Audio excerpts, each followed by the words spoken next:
And a lot of people out in the lobby today. Wonderful to see all of you. First order of business is roll call. Senator Cooper. Here. Senator Jones. Senator Nethercott. Senator Rothfuss. Representative Campbell. Representative Knapp. Representative Larson. Here. Representative Lawley. Here. Representative Riggins. Representative Schmidt. Here. Representative Tarver. Here. Representative Weber. Here. Co-Chairman Heiner. Here. Chairman Anderson. Here. You have a quorum. Thank you. If you're going to speak today, which I think a lot of you are going to, please sign in so we have your name. If we don't have your name, it won't go in the minutes. Thank you. So first order of business is enhanced oil recovery, carbon dioxide infrastructure. I think we have 3 people talking about that one. Can all 3 of you come up at once? Please.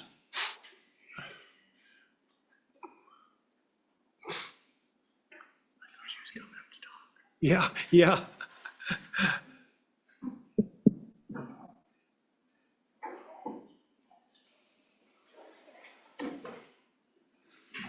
Welcome.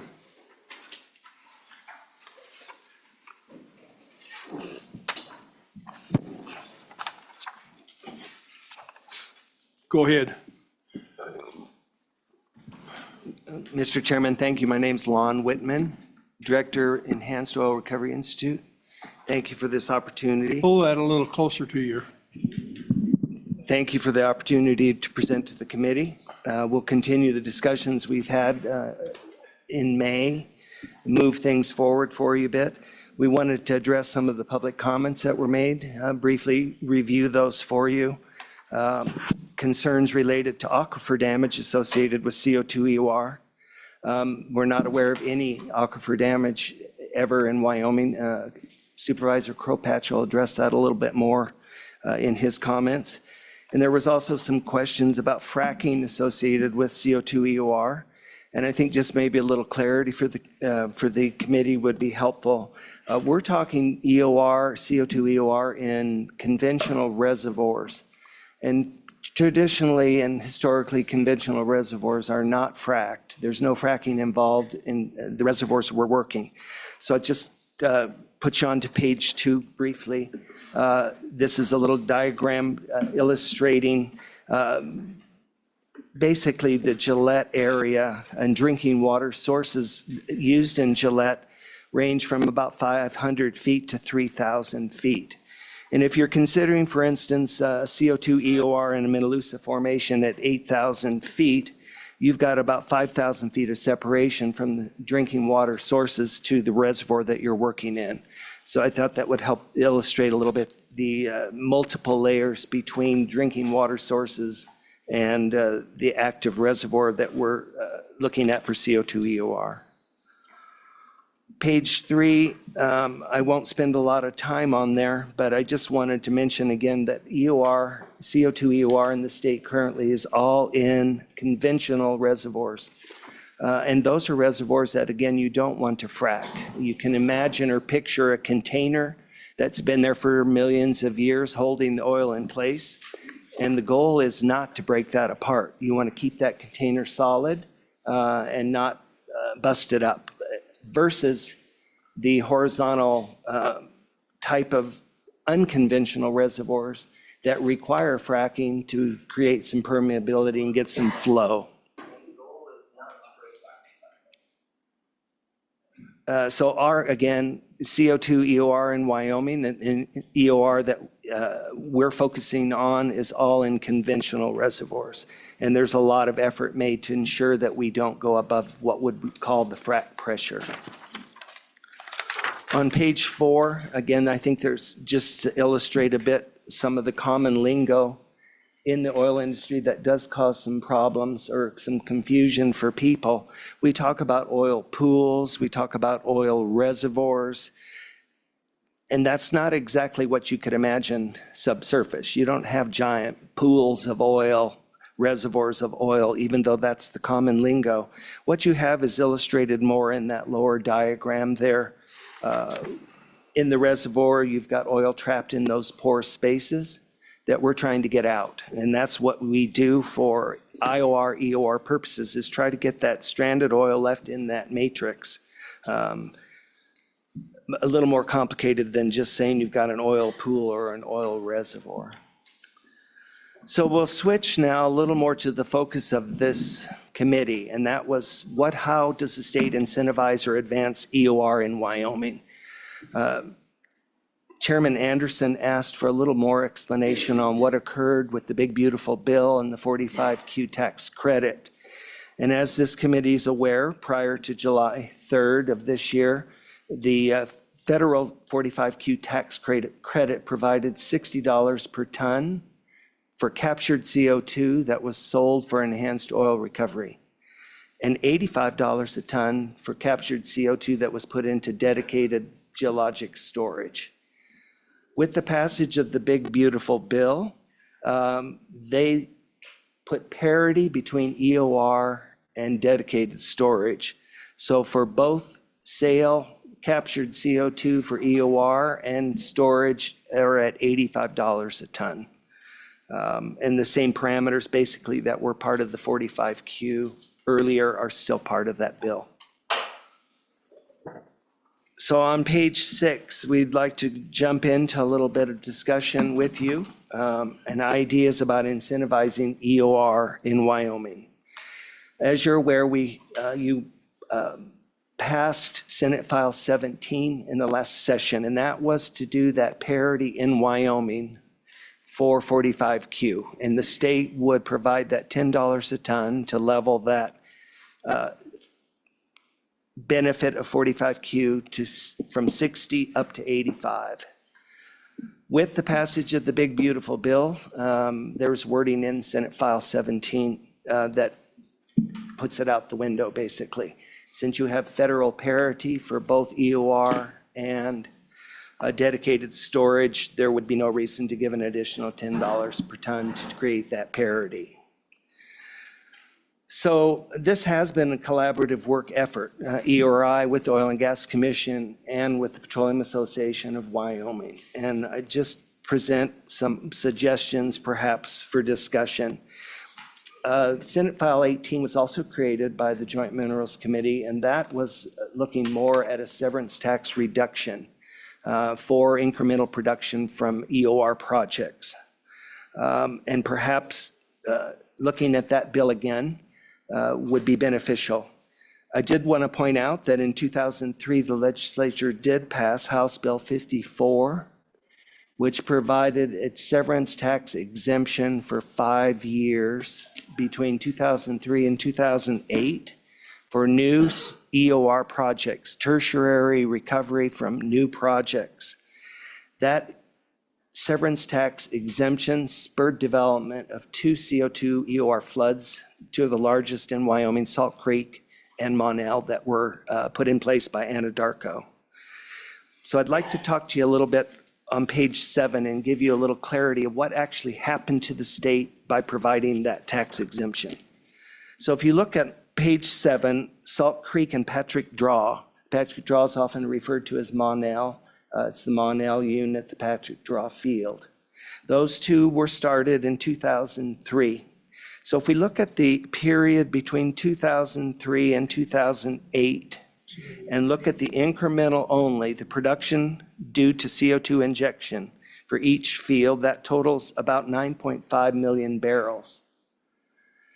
We took the average oil price during that time frame, calculated the 6% severance tax, which would provide you with a severance tax to the state of $29.4 million. If you'll go to page 8 and consider that 29.4 as an investment that the state made, and now look at incremental production post the exemption. So from 2009 to 2004, those 2 fields produced a cumulative volume of 76.4 million barrels. for a severance tax of $236 million. What I'm suggesting is that investment the state made of $29.4 million provided revenue for the life of the project, which continue, both those fields continue, but through 2024, your net profit was $207 million for an investment of $29.4 million.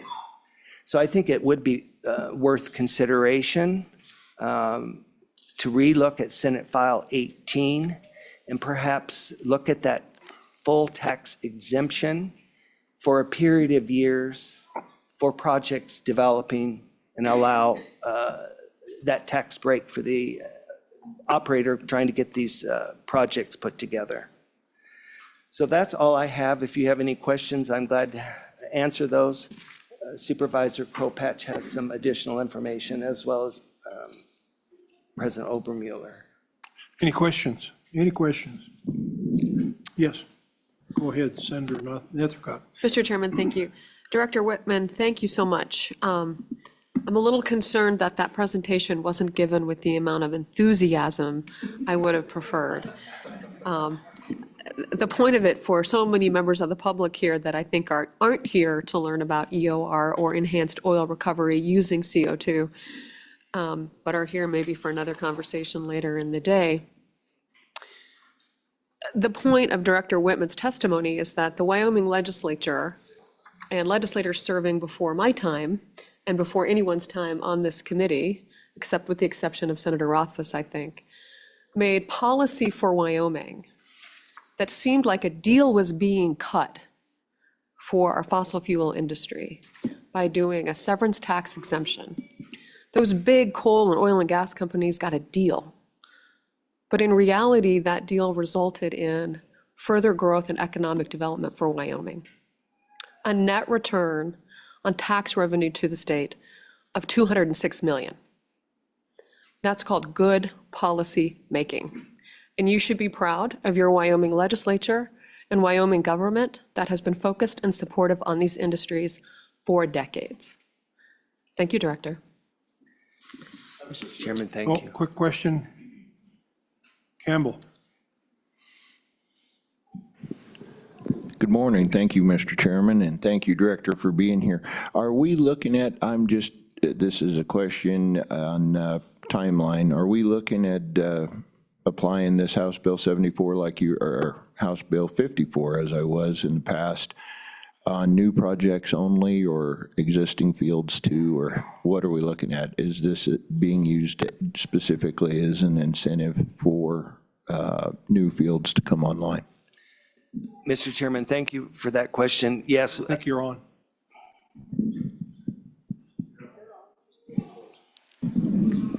Mr. Chairman, thank you for that question. The reviewing House Bill 54 from 2003, that was limited to new projects. The challenge we have, as we reviewed in May and previously, the costs for these startups are significant for the operator. We have that 3-field Minaloosa project near Gillette. The first field of 3 requires about $225 million startup cost, CapEx, to start the project. It's similar for all these. I mean, the costs are extraordinary, as we tried to indicate. So to help incentivize, the last project started in Wyoming in Greenfield 13 years ago. And you've had a major shift in the operators that are developing these projects.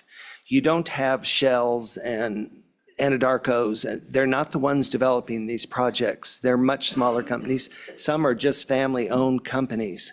So to incentivize and help them with that extreme capital cost, a reduction for a period of time at the start of injection allows them to recoup quicker. So yes, it would be for new projects. Go ahead. Thank you, Mr. Chair, and follow up, because that is exactly what I was going to lead into, is we're dealing with the smaller independent. We're not dealing with when we're talking about doing this project, we're talking about dealing with local Wyoming oil companies that are doing this on a local basis at that, correct? Mr. Chairman, that's often the case, yes. Thank you so very kindly for your time, sir. You bet. Representative Heiner, Mr. Co-Chairman. Thank you, Mr. Chairman. Lana, I appreciate you bringing this up. But not only was the revenue significant for the state, but the economic impact for the areas were significant. And just coincidentally, I'm wearing my Anadarko shirt. I was very much involved in these projects.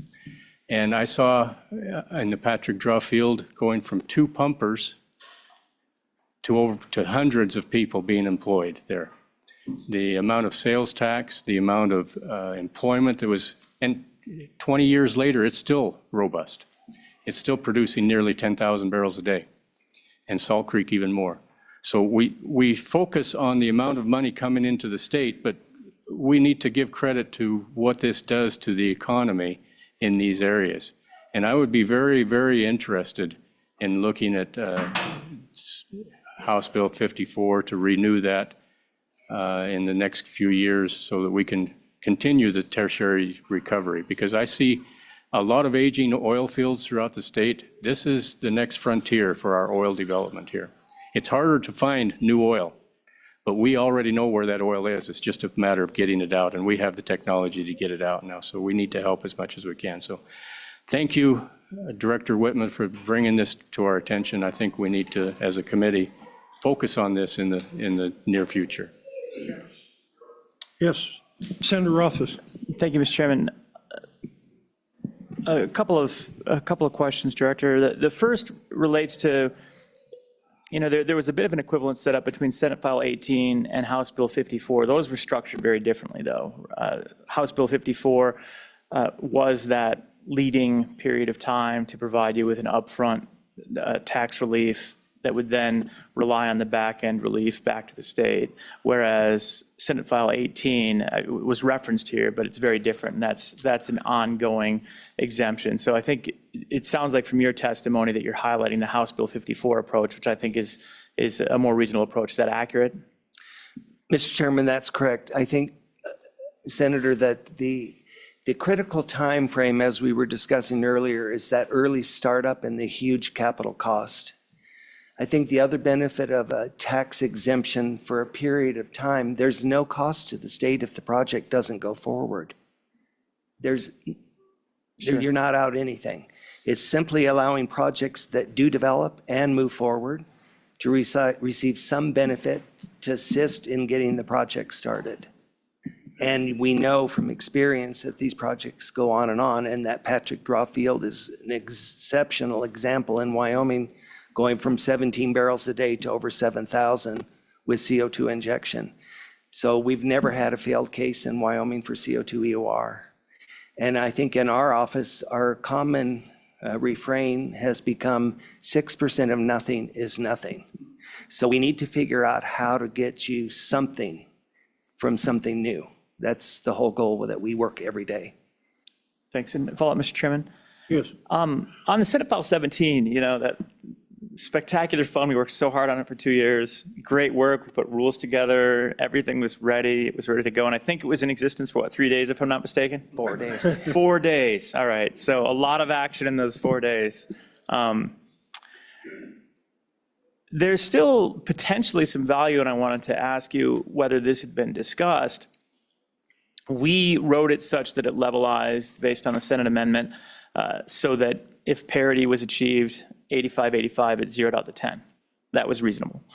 But as you look at the 45Q, it seems to me that you could tilt it, in fact, to favor enhanced oil recovery over permanent geological storage. So we have $85 parity at this point in time between EOR and permanent geological storage at the federal level. It seems to me a $5 bump at the state level, which is half of what we were planning on spending previously, saying the state of Wyoming is willing to put $5 on the line out of revenue from the barrels produced, just exactly as we did before, go back into the statutes, tweak it, and say, we'll give you $5 a barrel if you do it through EOR.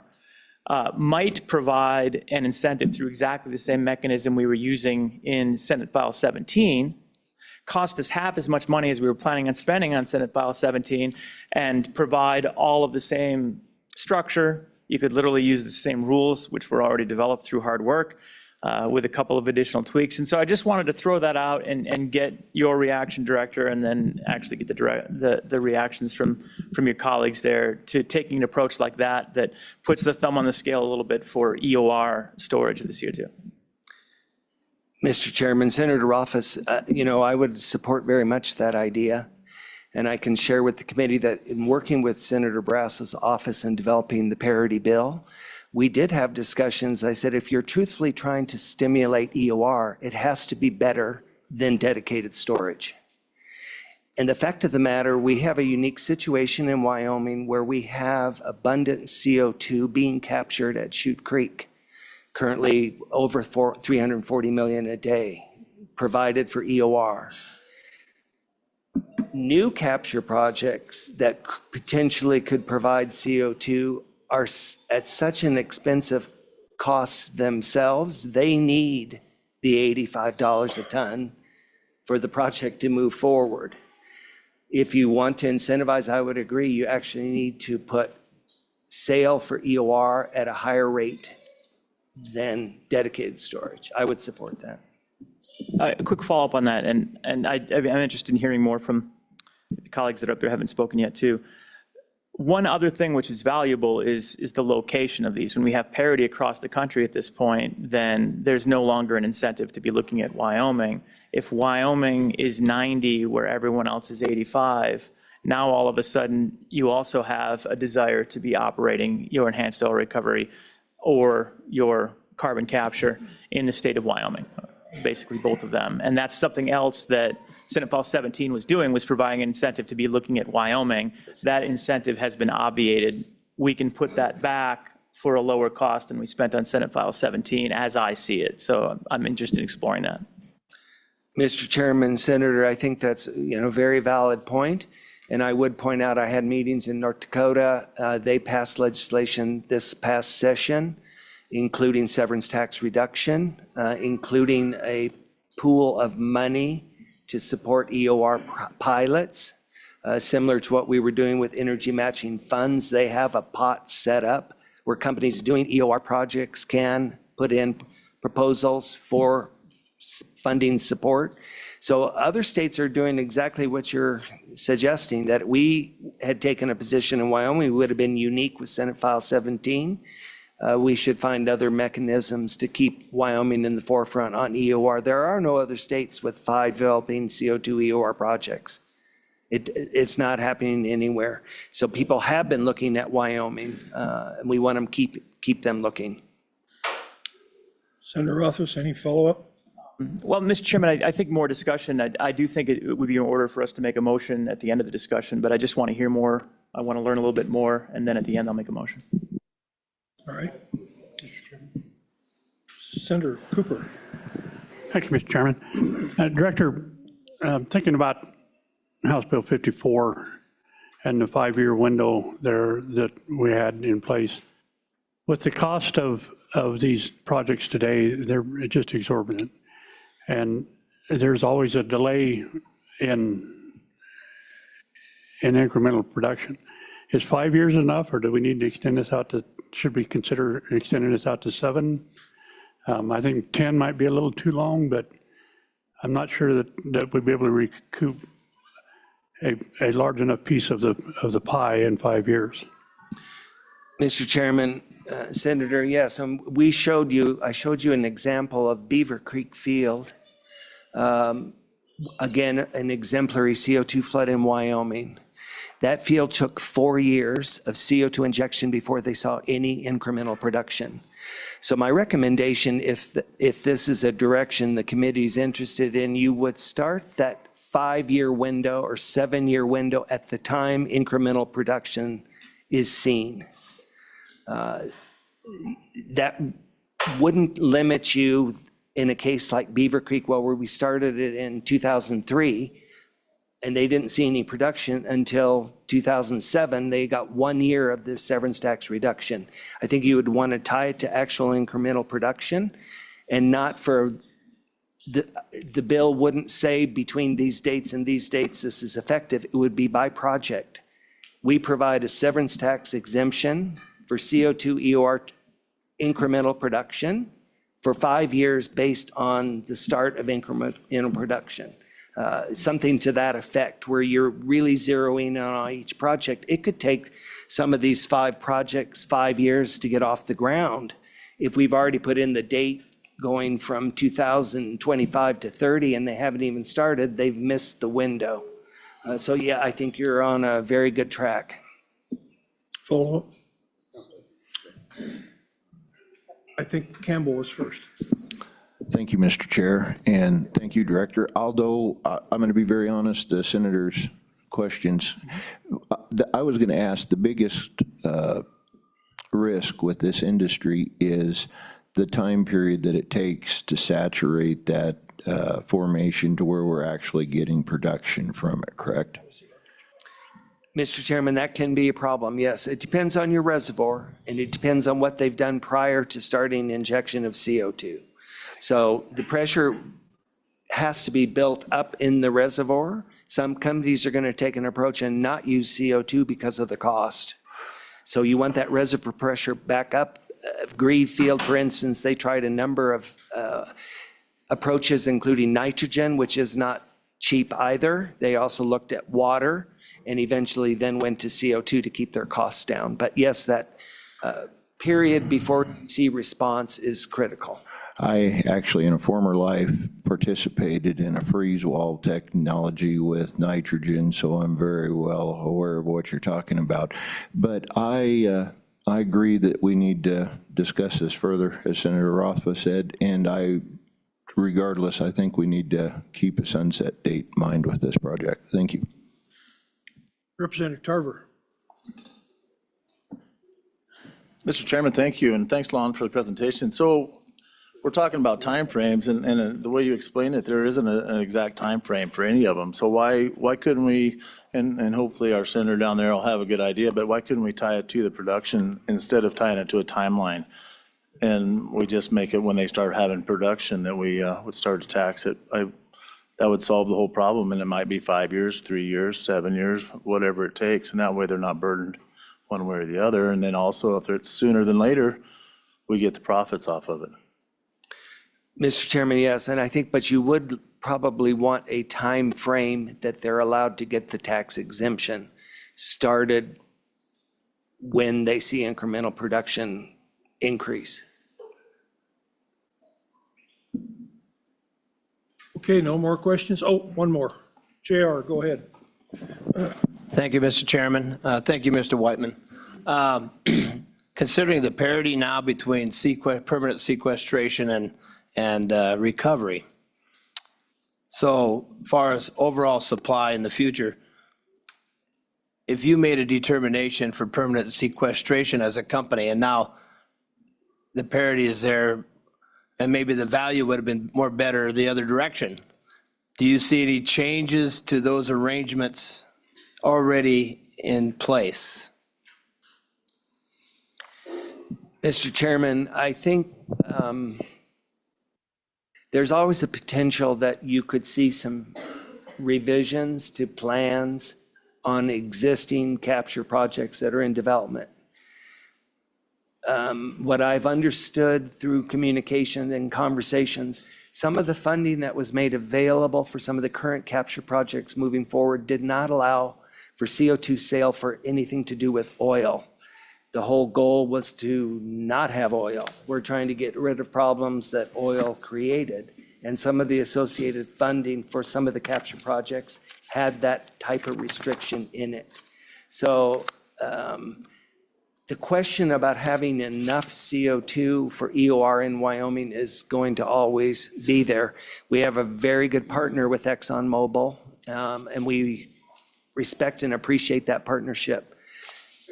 What I do know that if some of the developing larger projects move forward, we could eventually be in a situation where we do not have enough. So it's always kind of a cat and mouse. Are they going to go forward the project? We'll wait and see. Right now, there's no issue, and Exxon has historically always provided what was needed through expansion. So if they can expand and have a place to put CO2, they will. And so it's a daily dynamic that we follow. Follow? Good? Yeah. Senator Nethcott. Mr. Chairman, thank you. Director, you just mentioned that Wyoming is going to struggle with having enough CO2. Can you expound on that further? Mr. Chairman, Senator, yes. Currently, we have no problem with CO2. So we do have 5 projects in development that are publicly discussable. There are bigger projects that haven't been released publicly. We've seen, as we said, 13 years since the last project. How many of these will go forward? That's hard to know. Today, there's no issue. Potential for an issue, we hope.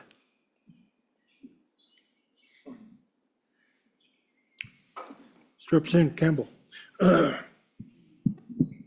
Thank you, Mr. Chair. Thank you, Director.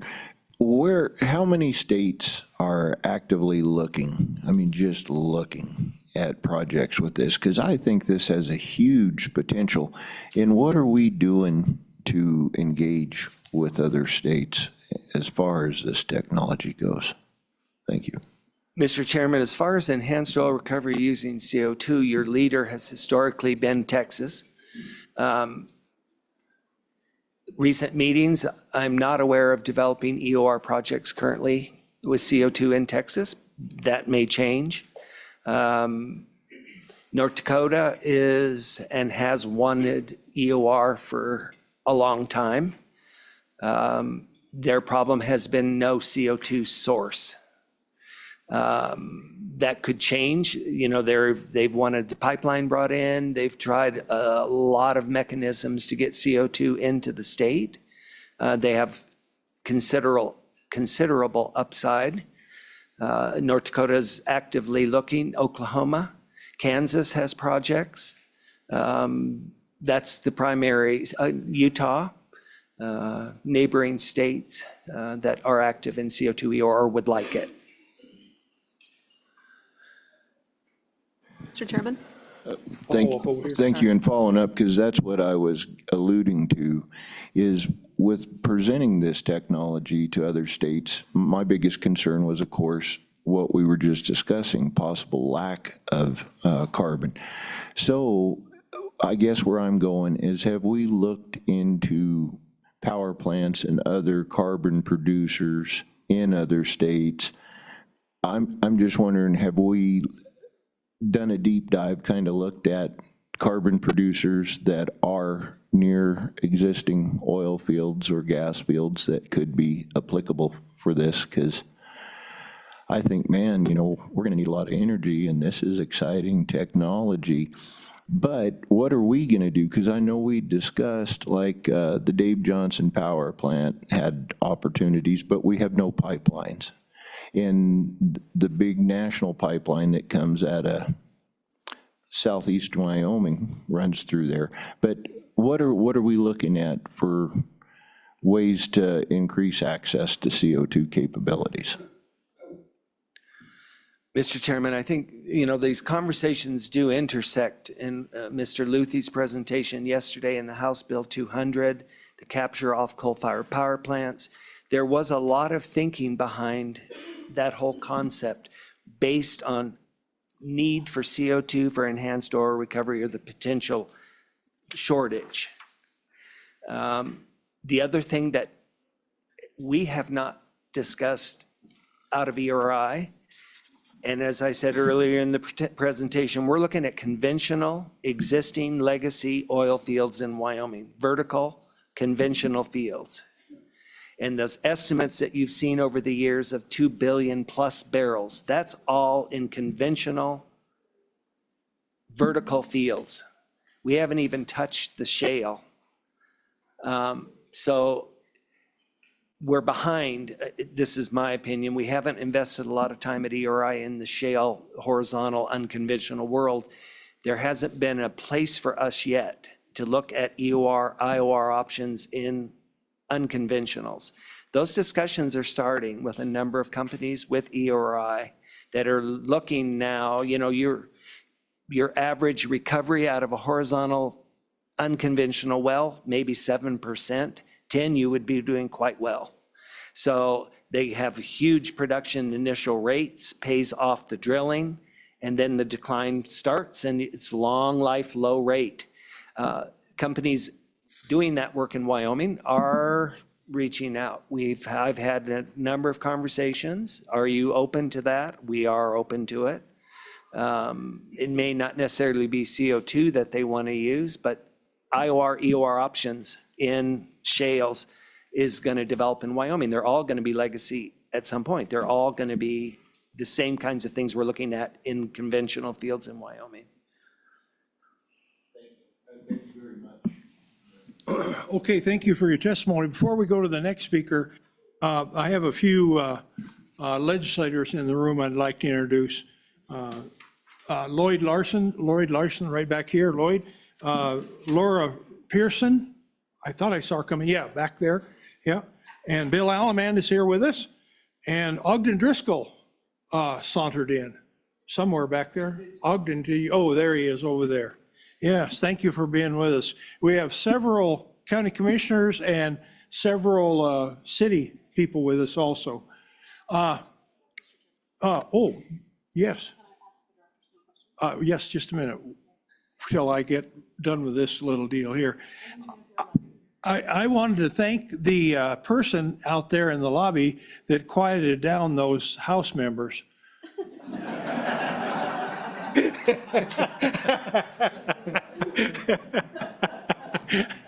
So we appreciate that. The fellow that walked in and took his hat off, I really appreciate that. I think it was out of respect for the legislature.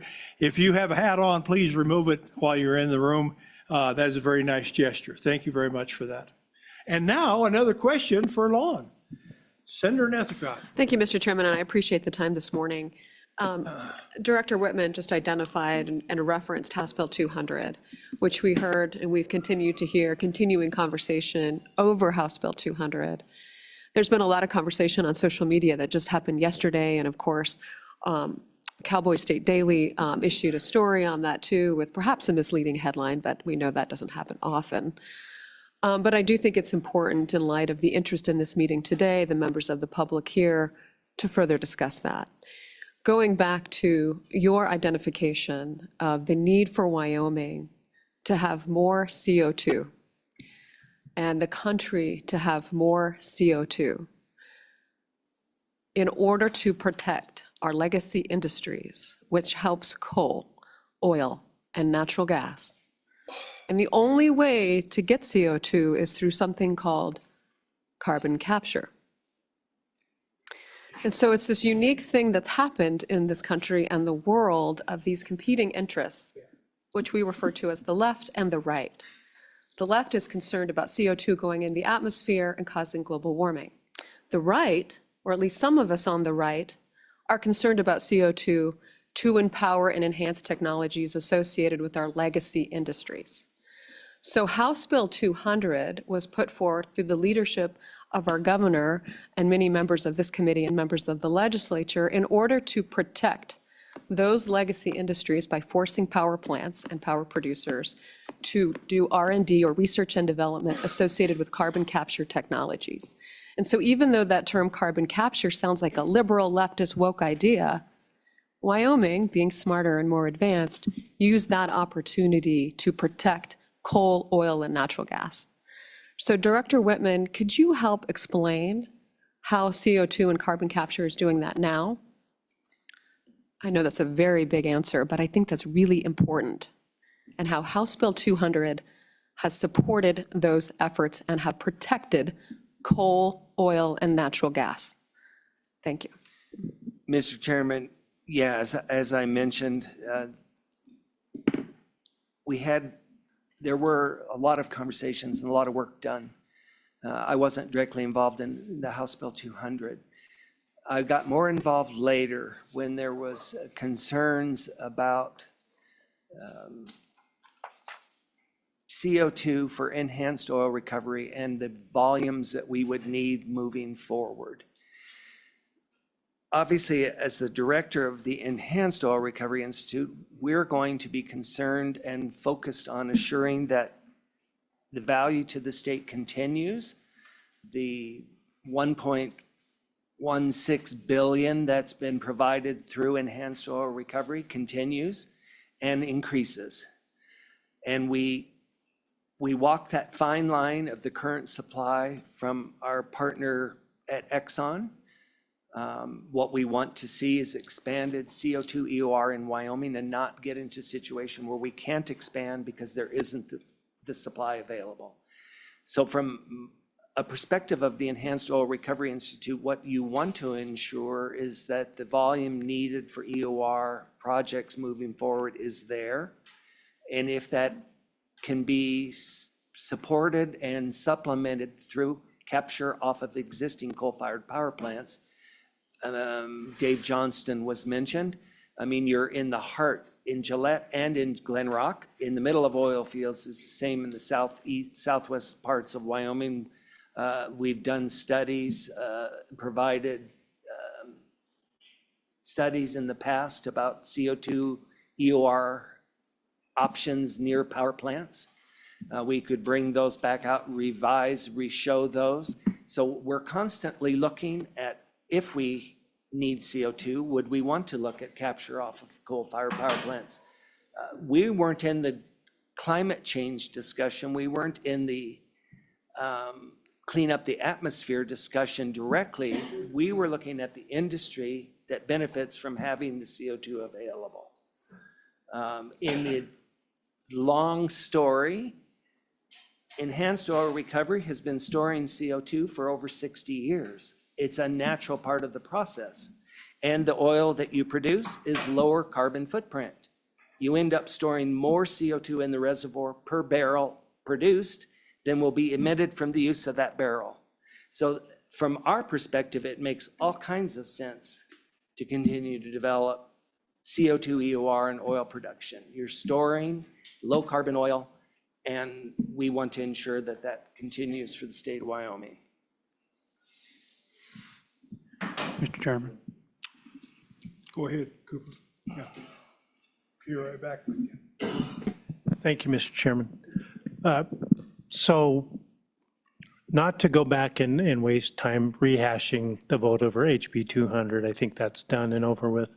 But as the good senator pointed out, forcing power plants and having a mandate for power plants to do this is one thing. Wouldn't you say that this is developed under the free market aspect as well? We already have enough now currently for the demand. But wouldn't you say now that that CO2 asset has become much more valuable and proven out over time, that that would be a free market decision for either power companies or individual companies to pursue that? Mr. Chairman, yeah, I think that's an important consideration. The oil industry always looked at CO2 as an extremely valuable commodity that was extremely expensive. As we pointed out, that first developing project at Raven Creek, they will pay on the order, if I remember correctly, $63,000 a day for CO2 to start the project. It's a very valuable commodity for the oil business. It's always been seen as a valuable commodity. You designed and studied the field to buy the exact volume you needed, nothing more, because of the cost involved. You had that side, and you had the other side that it was a complete destruction of the planet. The same thing that they're paying unbelievable pricey dollars to purchase. That dichotomy has always existed. And I think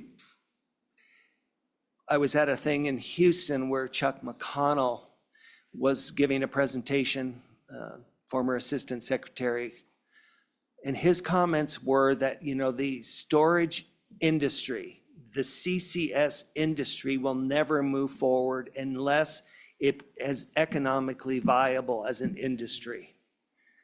We are an economically viable industry, and we're working with the same commodity. I think what we would hope is that a capture project, say off of Dave Johnston, that can provide CO2 right there, we would love to see that go forward. From our industry side, we don't do any of the capture or any of that storage part at EORI, but we support the ideas that that'd be perfect. The power plant's 5 miles, 3 miles from the oil field. We'd love to see that move forward. Same in Gillette, up in your neck of the woods. You're right in the middle of it. Transportation becomes cheaper. Everything is cheaper if you've got sources. We'd love to see additional sources at EORI. Mr. Chairman. Senator Cooper. Thank you, Mr. Chairman. I'd like to just real quickly address that free market issue just a little bit. This is, in my opinion, a public-private partnership, and it became that when the 45Qs came into place. So the free market, because of the cost of these things, is probably not a viable issue, really. So it's going to have to be a public-private partnership, much like we have today. But as we move forward with that, and I look at some of the fields in my district, up in the Bighorn Basin and in the Wind River Basin, we've got a massive amount of potential for this. We just don't have the infrastructure to get it there. I got a picture of a grid in my mind, if you would, like an electrical grid, only it'd be a CO2 pipeline grid, where we can put CO2 in over here and we can take it out over there. And that, again, is going to have to be a public-private partnership. It's going to have to be privately operated, but the cost of it is going to be pretty prohibitive. The other part of that is, when we have that structure and we have the proper incentives for the producers of CO2, then those companies come to Wyoming to produce their ethanol or their fertilizer, whatever it may be, not just electrical generation. So we can use this as a core for expanded growth across the entire state, is the picture I got in my mind of it. But is that a reasonable assumption that these other areas, such as the Bighorn Basin or the Wind River Basin, not just Southwest Wyoming or the Potter, are potential, and the amount of CO2 we're going to need for that is really pretty massive? Mr. Chairman, there is some important movement on CO2 EOR development in the Bighorn. That's not been made public, but will be in the near future. I have seen estimates for that movement into the Bighorn Basin at $1 billion minimum. By the time you look at pipelines, infrastructure, CO2, field development, field prep, compression, recycle, it's not insignificant. And what we have seen in Wyoming, Senator, is development along existing pipeline infrastructure. It's very clear. And it started southeast corner and it's moved to the northwest corner, or southwest to northeast. And they continue to develop along that basic infrastructure. We do believe that if there is an initial infrastructure put in place into the Bighorn Basin, we will see increased activity. Absolutely. And there's significant reserves. What I would warn, perhaps, we know that Salt Creek, the age of that field, et cetera, created additional problems for the operator with multiple wellbores, old wellbores they didn't even know they had. We will probably have some of that same situation in some of those huge bighorn fields where you also have natural fracturing and huge water volumes, but it's being investigated seriously at this time. Representative Tarver. Mr. Chairman, thank you. I got a two-part question. I guess, first, how much CO2 from flue gas is being used currently? And then my second part to that is, without Q45 tax credits, would we be moving forward at all with EOR right now, as far as the development side on flue gas or any of these upcoming EOR projects that need CO2 off of that pipeline? Mr. Chairman, so we like to make sure it's clear to everyone, we have no natural source CO2 in Wyoming. So that's an interesting dichotomy that is developing, because the Permian Basin CO2 was all natural. It was all brought in from sources in southern Colorado, Utah, that's natural, drill for CO2 and pipe it down to the Permian Basin. We don't have that in Wyoming. We have no natural source CO2 where we drilled wells specifically into CO2 reservoirs. All of ours is part of a gas stream and separated out. So all that 340 million currently is all captured out of a gas stream at Chute Creek or at a small volume from Lost Cabin, the same thing. So you've got natural gas production, they strip out the CO2. In the case of Chute Creek, they strip out helium, CO2, and they produce the natural gas really developed into LNG and shipped. So right currently, all CO2 for EOR in Wyoming is captured. Oh, follow-up?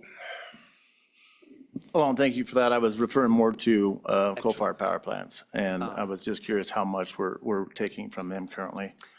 Mr. Chairman, I apologize, none. Representative Larson.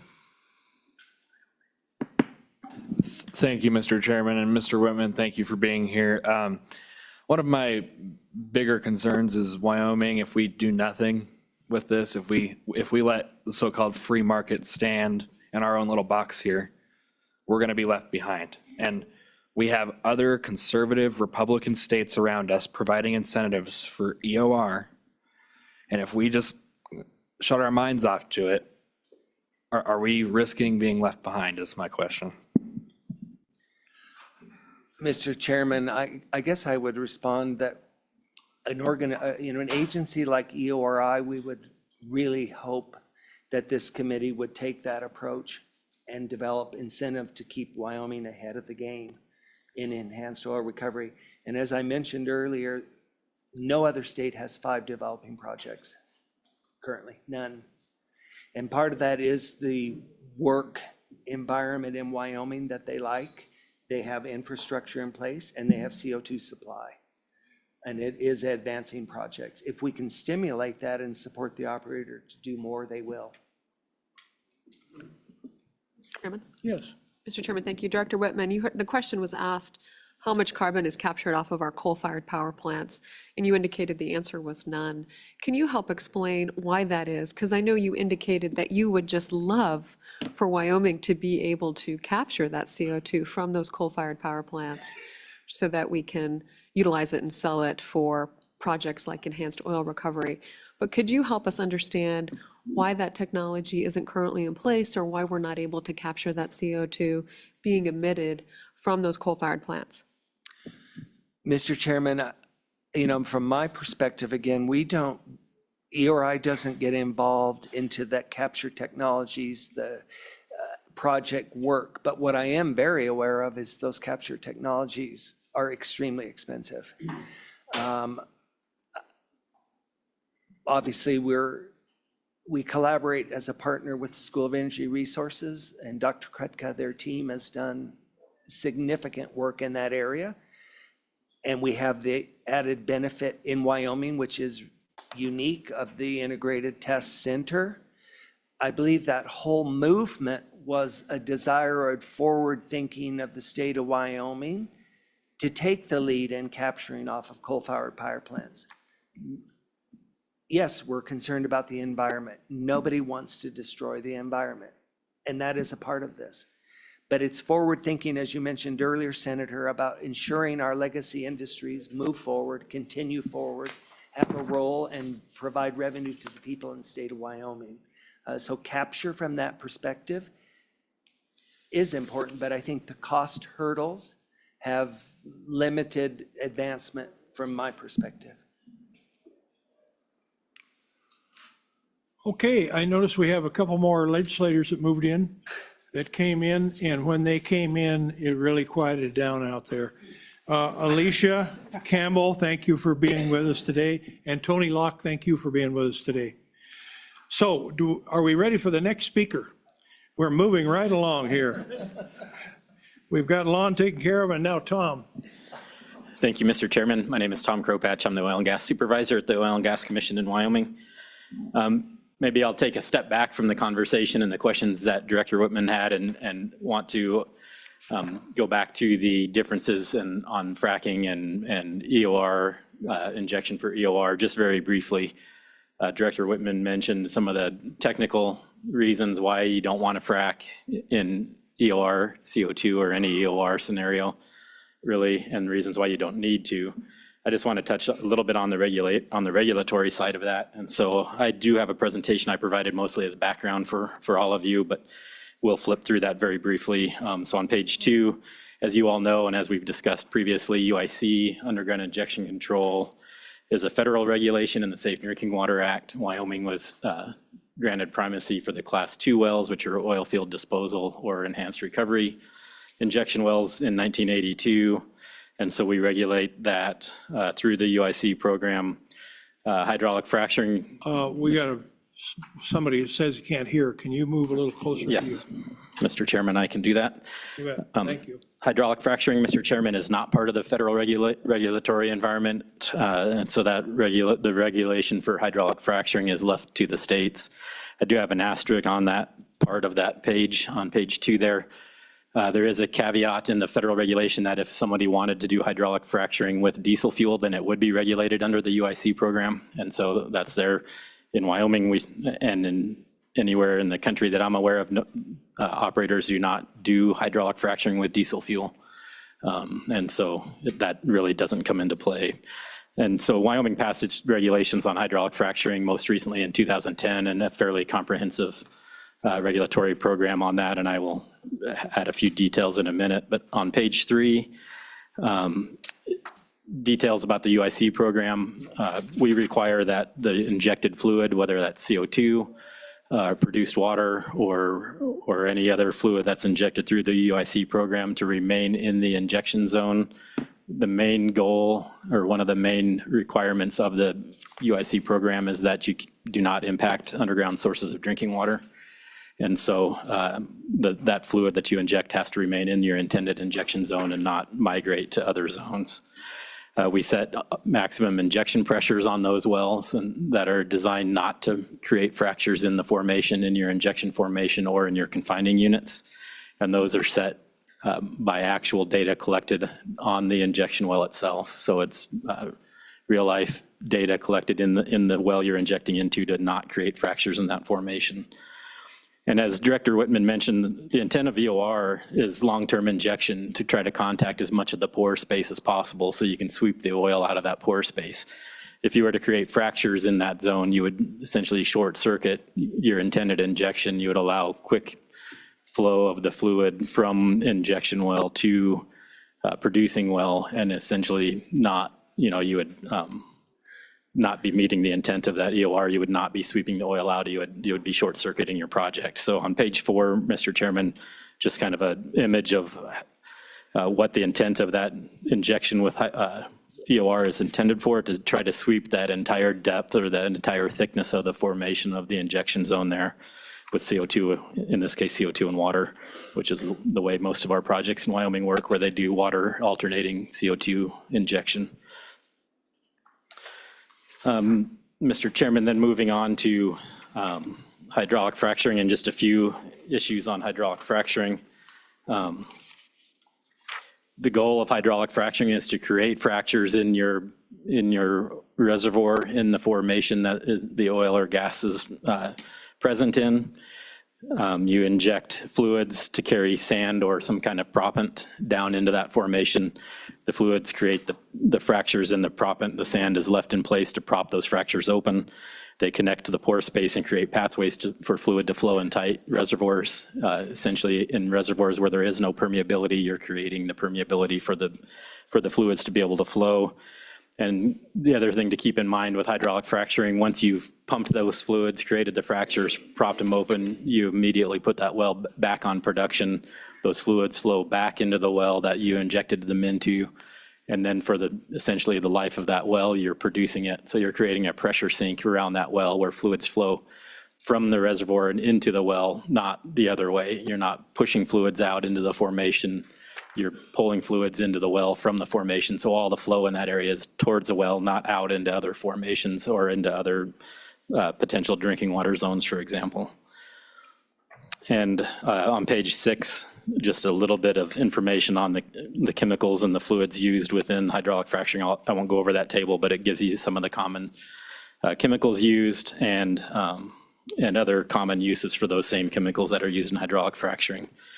And then just briefly on our regulations of what we require for hydraulic fracturing, we're the only state in the country that requires chemical disclosure of the chemicals used in hydraulic fracturing before they do the job, and then again after they do the job. So we know every chemical that goes down the well before they're going to do the work, so that if there's a concern that we have on something they're using, we can review that ahead of time and ask the operator to use something different in the formation. We also get data on pressures, sources of the water and fluids that they're using, sources, the disposal locations, and importantly, monitoring and recording of the annulus pressure spaces. So if they detect pressure between casing annuli during that frac job, which might indicate a problem with integrity of the well, we require operators to record that and notify us if there is issues with that. So, Mr. Chairman, I'm on page 8, and it's just an image of kind of the hydraulic fracturing cycle.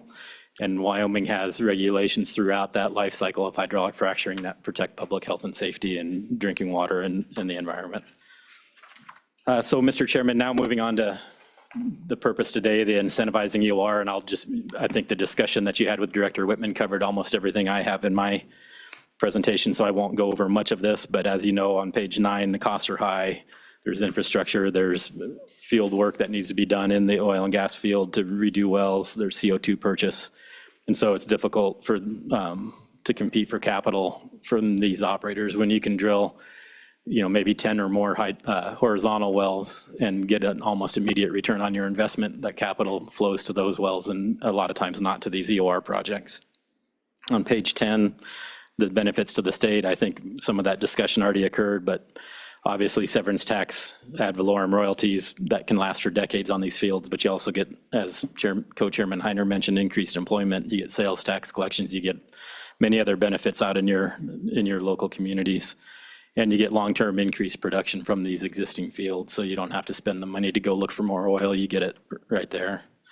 Timing, why do an incentive now? The big beautiful bill helped with the evening of the 45Q tax credit, and that lasts for close to a decade here where they're eligible for that, but so there's some incentive to capture that 45Q credit right now. And I think on the regulatory side, there's federal partnerships now with the current administration that wants to look at how we can permit infrastructure and permit projects in a better manner than what's been done in the recent past. And so all the infrastructure that we're going to need from pipelines to the work in the field, there's a federal nexus on all of that. There's federal lands it's crossing, there's federal minerals that we're going to be producing, and the agencies want to streamline that permitting and look at how we can get these projects created and constructed. What could be incentivized? Essentially everything, the infrastructure. This is on page 11, Mr. Chairman, the field work, engineering studies and designs. You've talked about, how you could do that, severance tax. You could look at, similar to last session, or maybe increasing the credit for the source. You could get somewhat even more exotic and look at matching funds out of the severance tax or something to help incentivize new projects. But any of that might be on the table. Maybe just to address a couple of the questions that you all had for Director Whitman and some of my thoughts on those, that whether you incentivized through a severance tax or through the source. I think it's clear that we need more CO2, but we also have extremely capital intensive projects. And so, any or all incentives would help these projects get off the ground right now. I like the severance tax exemption because it allows an operator to have flexibility on where they use that. But I like the incentivizing the source because we're going to need more CO2 in Wyoming. I think Wyoming is in a really good position right now. We have projects that are essentially shovel ready. They're ready to go. Operators are working on them today, trying to move them forward, and not many other states are in that position. And so with the $85 45Q credit, that helps them, that incentivizes them even more. So whatever we can do to help push those forwards is going to be helpful. Mr. Chairman, I think those would be my comments. I'd be open for questions. Questions for Mr. Kropatch? Seeing none, thank you. Oh, Riggins, sorry. Representative Riggins. Thank you, Mr. Chairman, Mr. Kropatch. I was wondering if the Oil and Gas Commission have already kind of identified fields that were the best candidates for this investment in EOR.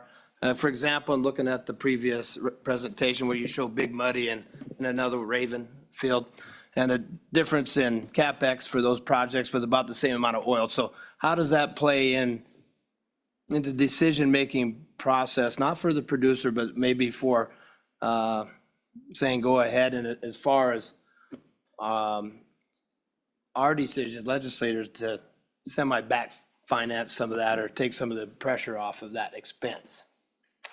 Mr. Chairman and Representative Riggins, from the commission standpoint, we're somewhat agnostic on which fields we'd like to see the projects move forward. We'll work with the operators to help make that happen from the regulatory standpoint. I can say some fields are more difficult than others for an operator to move forward. Director Whitman mentioned, some of the, like Salt Creek, for example, where there's, really a massive capital requirement to rework wells, plug wells, find wells. That field started, was discovered in 1889, I believe. So, there was wells drilled there before there was ever regulatory programs to permit those to keep locations, to keep data. So there are challenges with some of the fields from the regulatory standpoint. As I mentioned in the UIC program, we have to keep the injected fluids in the injection zone. And so when you have penetrations of that zone that you don't even know about, it's a large effort to make sure that those are all discovered, taken care of before the injection starts. So some fields like Raven or some of those Minaloosa fields probably are much less, they're easier to do from a regulatory standpoint because the wells. We have records on all the wells that were drilled, and so they can move forward with those much more quickly and through the regulatory process versus some of our old fields. Big Muddy might be a little more difficult because of the age of that field and the numbers of wells that were drilled there. So those are some of the things we think about and just work with operators ahead of time to try to make sure they understand the effort that would be required in a lot of those fields to get them ready to get through the regulatory process. Representative Campbell. Thank you, Mr. Chairman. Real quick, have we looked into doing pacts with other states, like, say, for example, Montana and North Dakota, that have similar interest in similar gas fields, everything? Have we looked to other states to help us to offset the cost of doing some of this and perhaps introduce it into other areas?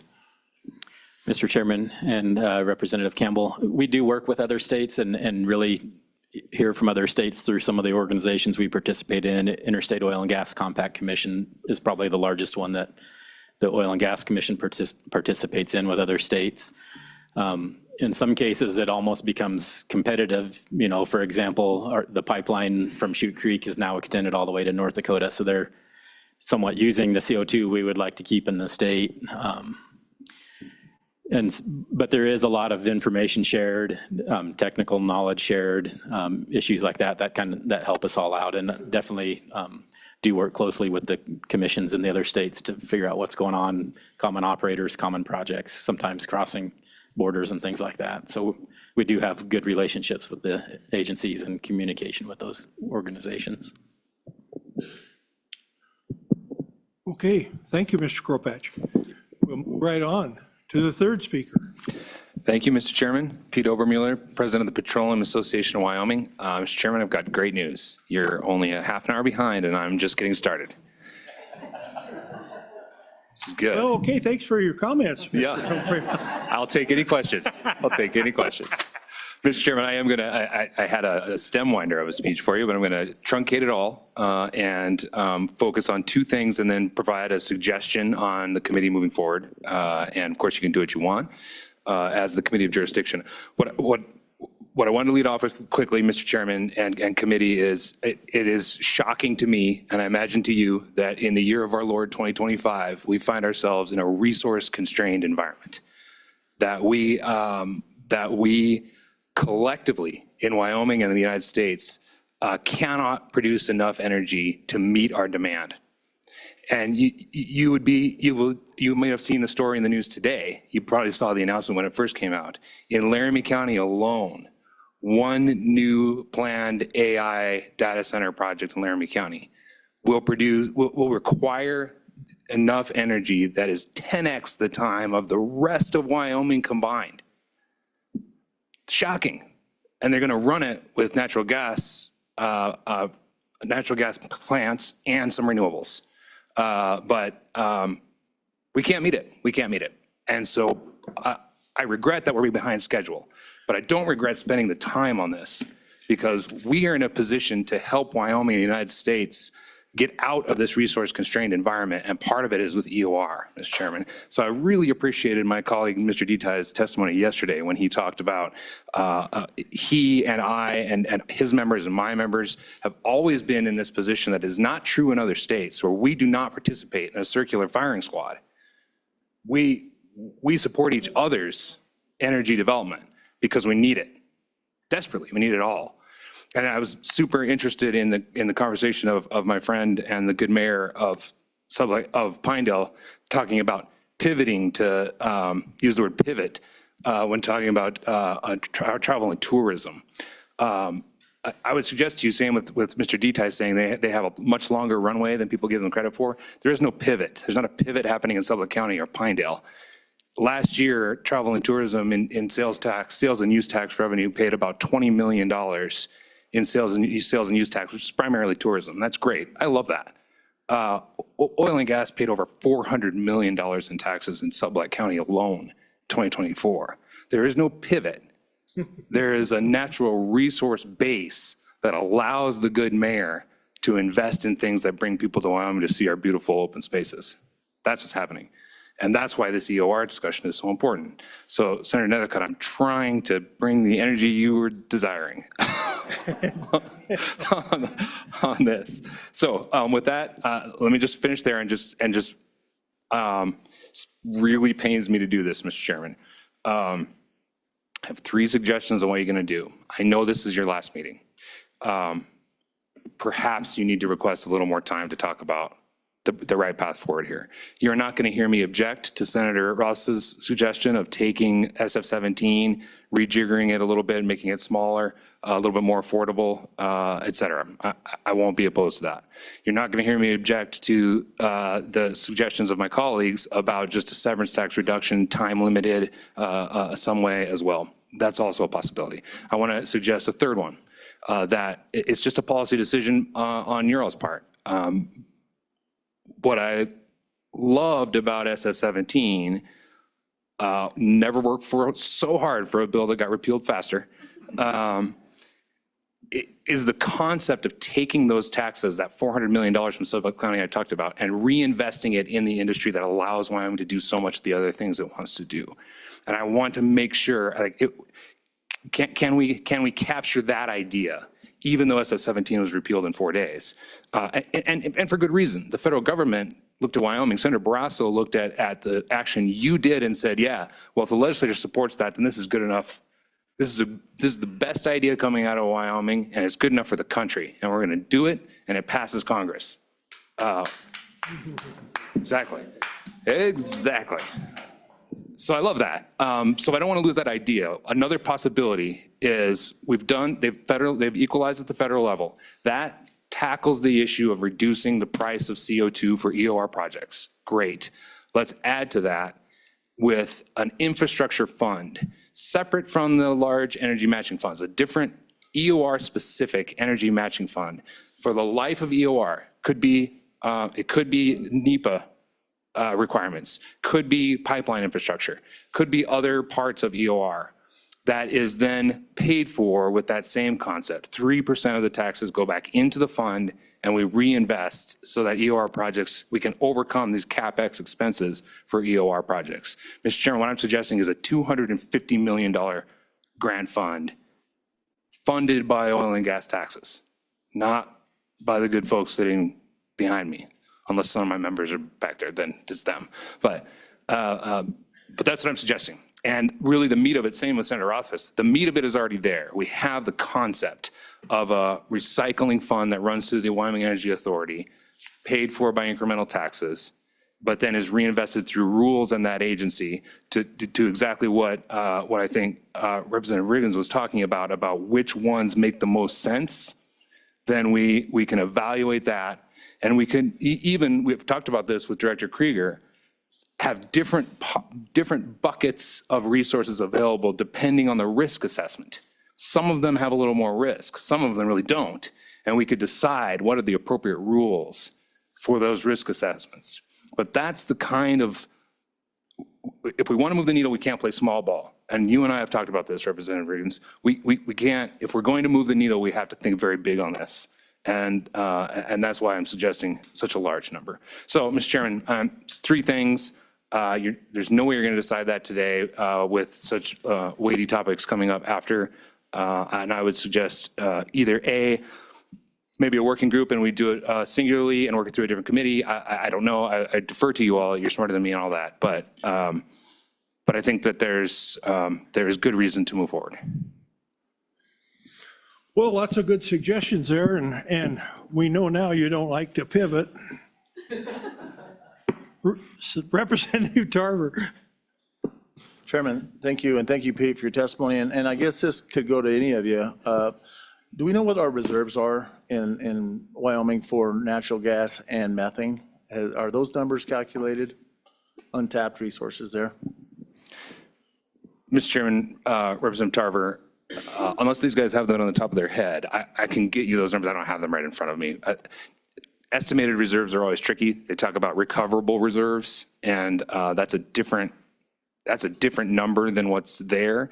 It wasn't that long ago that Powder River Basin was not really recoverable reserves, and now it is. So it's an ever-shifting number, but it is an abundant number.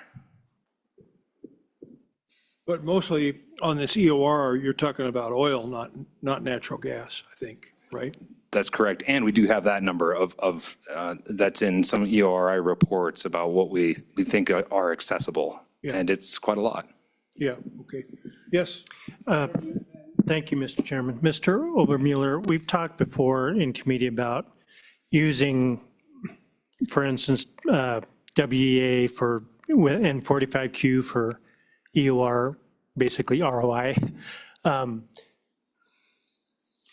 I agree with you that needs to be the focus. What would you say, with the WEE, we've been concentrated on so many other aspects, I think, and I think we need to narrow our focus on infrastructure, pipeline, getting it out there so that we can have a return on investment. I just want to hear your comments on that. Yeah, Mr. Chairman, Representative Knapp, I appreciate it. And you all know, because you've had this discussion with Director Krieger over and over again, that the language in the statute lists all the, it has all the things that they can spend on the Large Energy Matching Fund program. And it has a catch-all for other projects, but oil and gas isn't listed in the one, you know what I mean? So what I'm suggesting is, I think WEA, I think they have good leadership. I think they're thinking about the right things as it relates to oil and gas. And I think direction from you all, either through this committee or through appropriations or others, that narrows what the projects can go for. And as I mentioned, increases the amount, but narrows the focus. Separated from the Large Energy Matching Program, that's a different topic, but separated from, now you can really start to measure the ROI. Because as was mentioned by Director Whitman, every EOR project that has taken place in Wyoming has been successful, 100% success rate.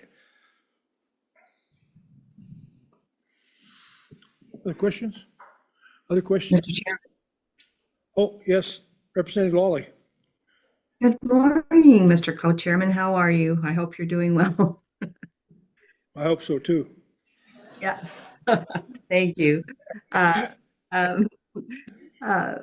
Overmuller, thank you for being here. It's good to see you. I think this is bold and creative, and I really appreciate the thought that's been put into it. So I really, the only question I have at this point is this something you see as ongoing or at some point sunsetting? Or I just, that's the only aspect of it I wasn't quite sure about, but I do think it's bold.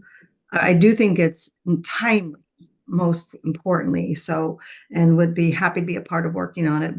But I wanted to know about how you felt about it being how ongoing or sunsetted at some point. Could you let me go? Could you talk about that a little bit? Mr. Chairman, Representative Lawley, appreciate seeing you as well. Wish you were here in person. Yeah, great question. Obviously, the investment probably needs to be ongoing, but I'm never really afraid of sunsets. I don't think it's perfectly fine. I'm a legislative branch kind of a guy, and I always like that the legislature looks at programs on an ongoing basis. I think that's your role, and I would not be opposed to a sunset. Thank you. Other questions, other questions, other questions? Thank you. Thank you, panel. Very informative and very important to us as a state and to your industry. Yes, I am. Senator Rothfuss. I was going to make motions. No, I think there's public comment. Yeah. We haven't done that yet. Before we move to public comment, I think we'll move to the bill draft, at least the explanation of it. Do you want to do that? Mr. Chairman, and you're talking about the compact bill draft? Yeah, the 70? resolution, Okay. I think Yep. it is. So, Mr. Chairman, 26 LSO 70 draft 0.5. This is 12-01 in the online meeting materials. This is a joint resolution to encourage the establishment of an interstate compact for the development of regional and international carbon dioxide pipeline infrastructure. This is similar to one enacted in North Dakota. The recitals begin on page 1 and continue through the top of page 3. I won't go through them individually, but would just note that they describe Wyoming's history and legacy in energy industries, the need for carbon dioxide for enhanced oil recovery projects, the lack of infrastructure necessary to transport that carbon dioxide for those projects, and statements that a regional international approach would help leverage resources to work together and build that infrastructure necessary to transport carbon dioxide for EOR. Page 3, line 20 just states that the legislature supports the establishment of an interstate compact for the development of carbon dioxide pipelines and infrastructures. Page 4, line 1 provides that the legislature respectfully requests the governor of Wyoming to start discussions with the governments of North Dakota, Montana, Alberta, and Saskatchewan to establish a compact for carbon dioxide infrastructure. And then page 4, line 9, the legislature respectfully requests the governor to work and direct state agencies to start coordinating to move toward a compact. The Secretary of State would be required to transmit copies of this to the governors of Wyoming, North Dakota, and Montana, the governments of Saskatchewan and Alberta, and each member of Wyoming's congressional delegation. With that, Mr. Chairman, happy to answer questions. Any questions for LSO? Questions for LSO? Hearing none.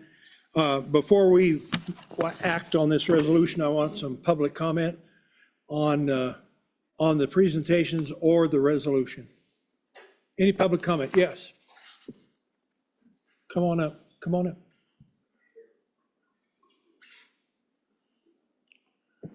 Thank you, Mr. Chairman. Scott Clem, Campbell County Commissioner. Good to see you all this morning. Just a few quick things. This topic is too important to not have a third meeting, in my opinion. I would like to see this committee not only present any kind of bill drafts or request any bill drafts, but then actually come back at a third meeting and develop these things to take to the legislature in our budget session. One of the things you may be able to do, again, it was suggested, put together a select committee or a subcommittee within this body. Work with the good folks that were up here presenting just a moment ago. But this is too important, and we need to get it right. And we've got the wind, in our sails, so to speak. The wind is in our back. This is an ideal time to do something, but it's got to be done right. And so I just, as a county commissioner in Campbell County that could stand to benefit from some of the things that we're talking about, it needs to be done right. And so I would really request, when you deliberate, make that decision. We're going to request the third meeting, which Management Council, and some of you are here, will certainly, permit and develop this thing properly. So that would be my comment. Thank you, Mr. Chairman. Thank you, Scott. Or Mr. Clem. Any questions for Commissioner Clem? Ex-representative. Yes, proceed. Mr. Chairman, my name is Jan Loftus. I'm from Buffalo. I'm here to speak on concerns over pipeline. As I watched the Minerals Committee meeting in the House during session over EOR passed this year, I noticed indications that taxpayers would be tasked with paying for a pipeline to move the CO2. I recently viewed a film called Unearthing the CO2 Pipeline, as well as watched other interviews online, including multiple state representatives, senators, county commissioners, and a mayor. There are problems for taxpayers regarding water, money, eminent domain, and potential to life. In 5 other states, Summit is the pipeline company working to sequester, I know that's different, but sequester carbon near Bismarck, North Dakota.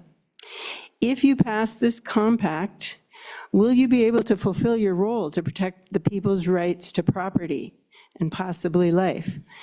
Problem 1 is our limited water will be required to cool CO2 to change it to a semi-liquid form for the pipeline. Will this potentially rob citizens in agriculture? The CO2 pipeline will have first water rights and first electrical rights, according to Iowa State Representative Cindy Golding.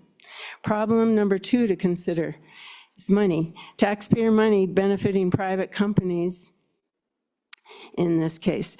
At an Iowa meeting, a question was asked of the pipeline company concerning the money the company would make.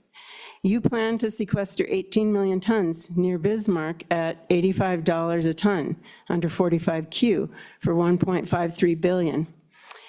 Wyoming taxpayers will pay reportedly or approximately $1 million per pipeline mile construction, according to comments at the Wyoming House Minerals Committee meeting during session on the EOR bill. With federal land in southern Wyoming designated for potential carbon sequestration, will the pipeline also be used for this idea? Will the compact require it? To be considered. Problem 3, eminent domain. At a meeting in Aberdeen, South Dakota, Summit was asked, will you rule out eminent domain? The reply, no, we can't. There's a current lawsuit against Summit and the North Dakota Public Service Commission. According to Aberdeen, South Dakota News last week, among the issues raised is a challenge to PSC's ruling that states' zoning rules trump county zoning ordinances on pipelines. With a compact, Wyoming will lose this power. It won't be state versus county ordinances. The compact is giving that power to 2 other states and foreign country provinces. Summit, in their 5-state project, requires a 100-foot easement across some of our prime farmland. To even put a fence post in, consent is needed. Frost Heave could move the pipeline toward the surface. If the farmer farms over the easement, the pipeline could be damaged, bringing liability. But for who? The landowner, the state, or the company? South Dakota allows survey of private land for companies with applications in with Public Utilities Commission. 2 Summit employees entered a house and called out when the owner, Mrs. Bosley, did not answer the door due to being in the shower. They then proceeded to enter the farm shop, which was caught on the Bosley stock camera. 3 weeks later, Summit showed up with 2 sheriff deputies, numerous vehicles, including a semi and a drill rig, drove into Bosley's field and drilled down 90 foot. Bosley was restrained by court order from going within 300 feet on his own land. That is a problem in America. Problem 4, CO2 pipelines potentially could threaten life. There is a pipeline planned in Iowa, 536 feet from the door of a farmhouse and a quarter mile from the north end of town. A gas line runs at 700 pounds of pressure, CO2 21 or 2200, triple. Near Satartia, Mississippi, a 24-inch CO2 pipeline burst February 2020. Shifting a clay soil due to precipitation pressurized the pipe. CO2 traveled to Satartia less than a mile away. 45 residents were transported out of town to the hospital. Cars were running rough or not starting at all. Jack Willingham, County Director of Emergency Management, reported that first responders who were wearing breathing apparatus, their vehicles were shutting down. The shutdown valve was 9 miles away from the break, allowing 924,000 gallons of CO2 to escape. A 2023 Des Moines Register article said that the violations cited by federal investigators of the pipeline company is they significantly underestimated the affected areas that could be impacted by release. Leroy Braun, a farmer with a chemistry background, said a 9-inch pipeline has an 1,800-foot kill zone. In other words, you cannot get away fast enough. What size is the pipeline in the compact? The atmosphere is at 0.04% CO2. At 0.07%, farmers can grow more crops using less water and less fertilizer. Pipelines always have failures, according to Braun. Keystone in South Dakota has had 2 major ruptures in 6 years. Moisture with CO2 forms carbonic acid, which is extremely corrosive to high carbon steel. Jan, have you got a lot more? We have a lot of people to talk today. I know, sir. Yes, I'm almost done, maybe a minute or 2. Thank you. Good, thank you. Summit has no plans to coat their pipeline on the inside, only the outside. South Dakota pipeline is planned for a 1/2-inch sidewall on a 36-inch pipe. Small oxygen tanks are 3/4-inch sidewall. I'm not able to find a good map of the route and how close it is to people. Perhaps you as legislators would request a map from the appropriate agency and be willing to post it or send it to me. People should know where the current and planned pipelines run. As soon as they start a foot of the pipeline, they are grandfathered in, per Steve King, former congressman from Iowa.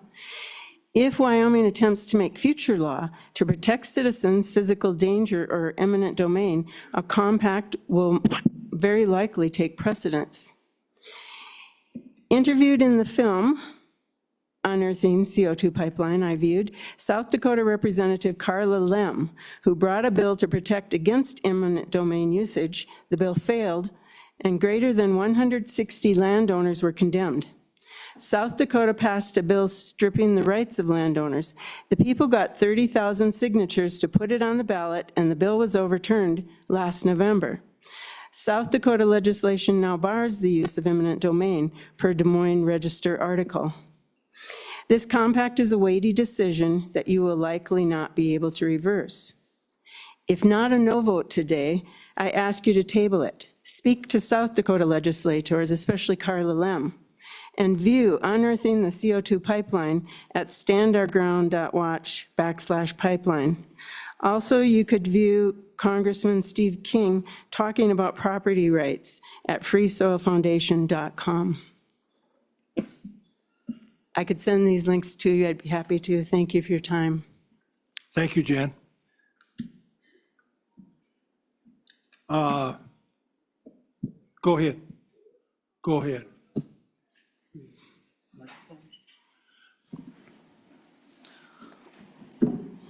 Good morning, Chairman, members of this committee. My name is Rosemary Saban. I won't take up much of your time. I'll just piggyback off of what Jan said and put it on public record as last time that 2 bills were killed to protect from eminent domain. So that's a concern, should be a concern for a lot of people. And again, I'll reiterate that oftentimes the CO2, what's being proposed here is for the CO2 to be pumped into depleted formations. Those depleted formations lack structural integrity, if you will. And there's a concern of this volume of CO2 producing carbonic acid and affecting different formations and possibly closing off aquifers. I would also like to have an answer as to the infrastructure, putting in that, first of all, it's a taxpayer cost, and we're incentivizing business, but again, we're back to, we don't incentivize the public. Where's the incentives for the public? We're still asking for meaningful property tax relief and reform. So where's the difference in price between putting in infrastructure to carry this CO2 versus the transport of it?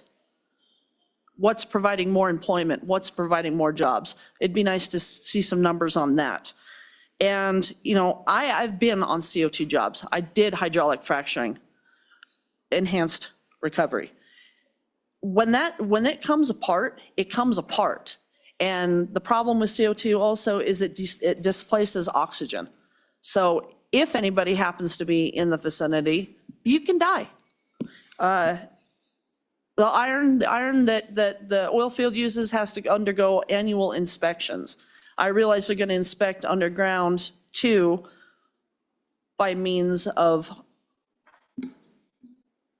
whatever you will, your robotics and everything, but it's buried in the ground. So things can happen that you don't get a visual inspection of. So there's some concerns. So I would agree with Jan and the commissioner that this should be pushed off and considered a little and looked at Okay, more thank you. appropriately. Thank you, Rosemary. And sir? I'm Ryan Perry, and I'd like to apologize, Chairman and members of the committee, for wearing my hat in here. You reminded me of my uncle Dick Cedar, who served for the legislature. If you went and ate at his restaurant, the Colonial, and you wore a hat, he would have walked over and removed it and said you can hang it on the hat rack and get it back when you're done. So for that, I apologize. Yeah, good. But Thank you. My whole thing is I agree with Senator Cooper. I think this is a joint partisanship with private and public money, that in order for the R&D to work, and my thing is for coal to last into the future, is we have to have something that's going to contain the CO2 because of, I mean, we don't have a crystal ball. I wish we did, because I'd like to know if I'm going to win the cowboy draw this week. But I know when we get into another administration, they're going to throw all these things at us. And for us to be able to be prepared and move forward and keep coal is something that we use for power in other forms. I think that we have to advance with different forms of carbon capture. So that's all I have. Thank you. Thank you.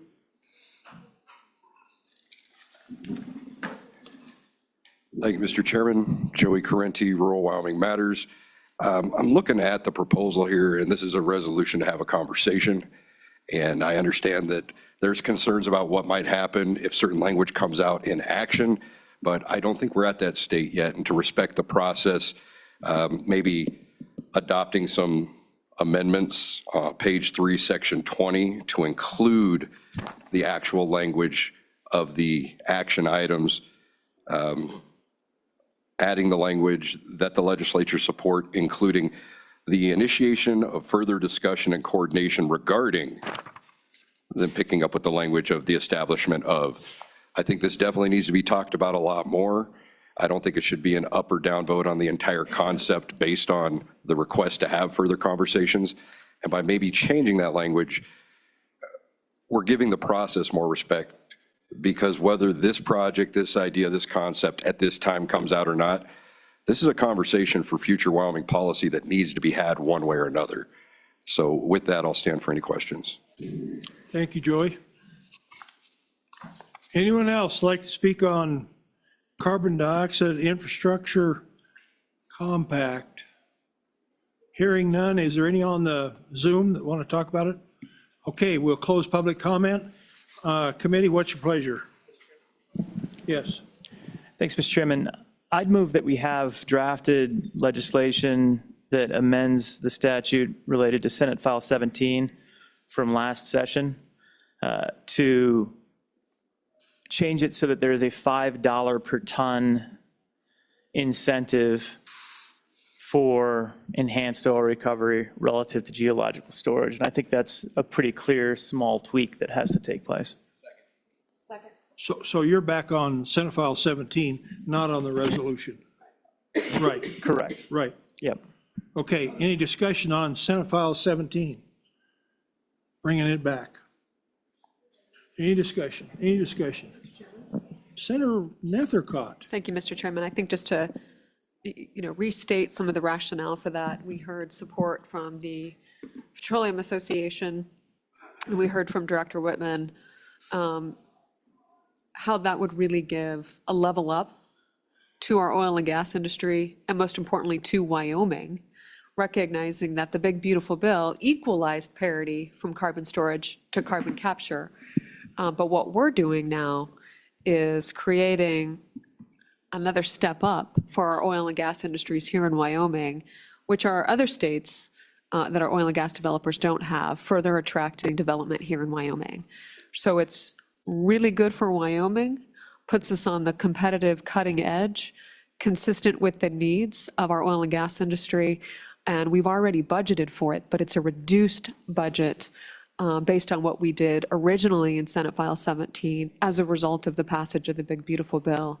So I see this as a win-win and giving a cutting edge competitive environment to our oil and gas industry here in Wyoming. So full in support of Senator Rothfuss, the lone Democrat on the committee, for this effort to really empower our oil and gas industry in Wyoming. So a full second support of discussion.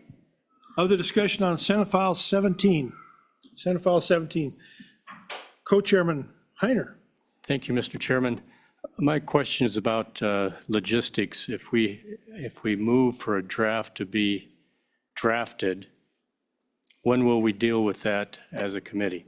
We have no plans to, at this point, to meet again. That draft will be hanging out there with no action. So what are our plans? Yes, Mr. Rothfuss. Well, I'll just tip the way I was thinking of this. If none of these motions pass, I would not make a motion for another meeting.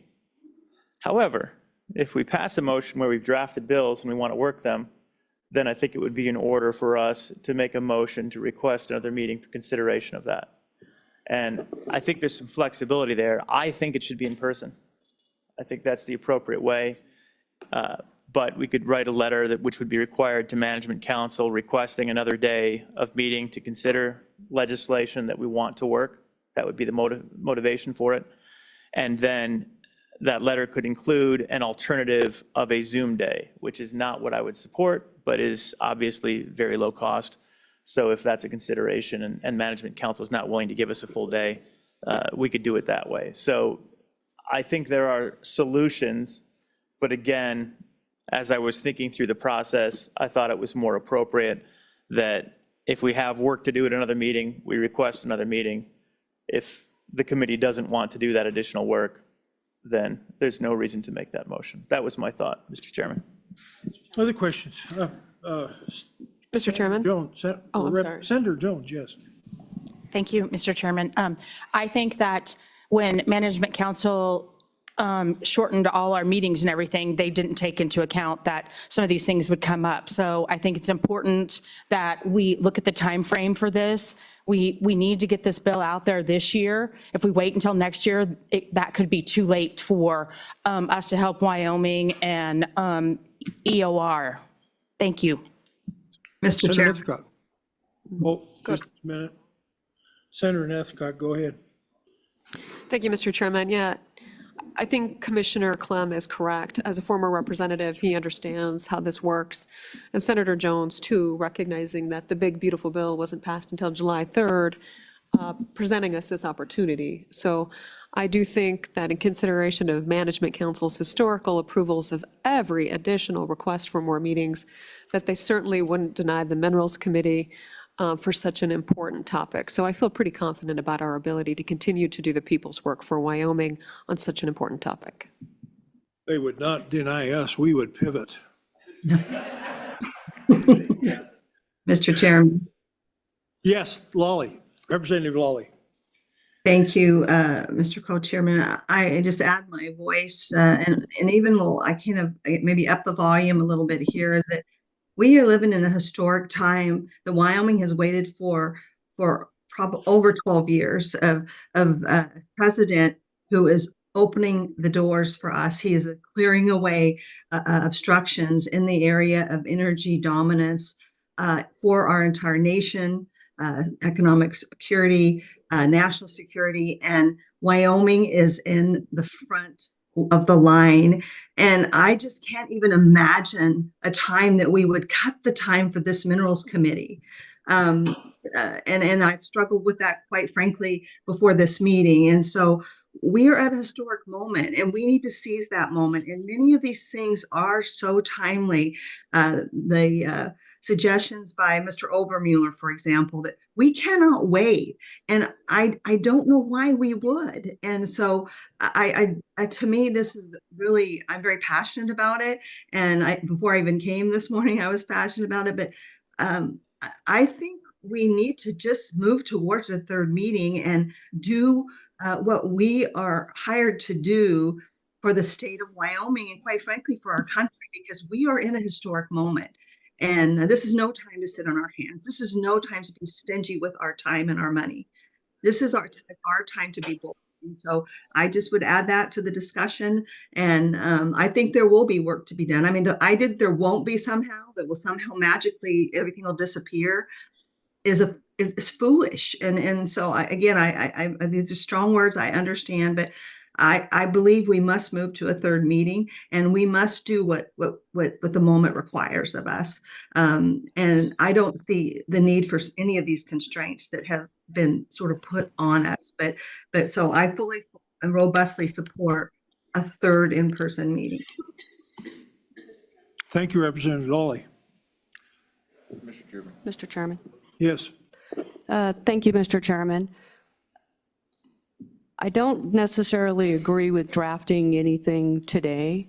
I am in full support of a third meeting by evidence of all the people who have taken the time to show up at the first meeting we had, the second meeting we've had, and including any of the town halls that have been throughout the state of Wyoming. Thank you. Thank you. Mr. Chairman? Yes. Senator Rasmussen, or Senator Nethering, excuse me. So if we don't draft it today to have it ready for a third meeting, you can actually approve the bill draft at the third meeting. So the bill draft has to be drafted today in order to take a bill sponsored by the Minerals Committee into the 26th session. That's why we need the third meeting. Representative Larson. Thank you, Mr. Chairman. I'm also in favor of a third meeting, and more so, today we'll take action on drafting legislation, that the concepts that have been talked about, and this will allow the public yet another meeting to review the legislation and make sure that it is up to par with what their expectations are for the state of Wyoming. So that's, I think, the number one issue, and reason why I think we should have a third meeting is so we have more engagement with the public. Okay, thank you. Okay, we have a proposal on the table. Mr. Chairman, if I may. Oh, yes. Yes, Mr. Chairman, just want to clarify what the motion was to change Senate File 17, so it would be a $5 per ton credit, and I just want to confirm that that credit would apply regardless of the status of 45Q. Okay, thank you, Mr. Chairman. Okay, so we have a proposal to re-energize Senate File 17 with that $5, like you heard, so that our EORI has more incentive to use the CO2 rather than sequester it. Is there any comment from the public? Yeah, I know.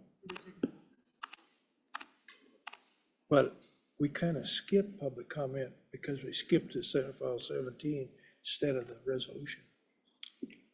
Any public comment? Any public comment, even though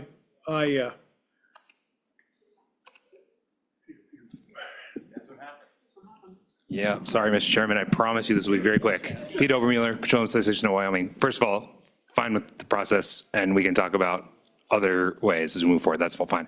I wanted to, I ruffled some feathers by not being clear about the $20 million in sales and use tax. That's for Sublette County, not the whole state of Wyoming. Just want to make sure everybody understood that, Sublette County. That's all. I understood that. Thank you. Thank you. No other public comment? Is there anybody on the Zoom that wants to comment? No comment. We'll close public comment on Senate File 17. So committee, you already know we have a motion for Senate File 17. Any other discussion? Any other discussion on Senate File 17, not the next meeting? Mr. Chairman, Yes. just to clarify, this motion is on a draft legislation? Okay. Other questions, other questions? Does a draft require a roll call vote? No? Okay, all right. All in favor of the draft for Senate File 17, signify by saying aye. Aye.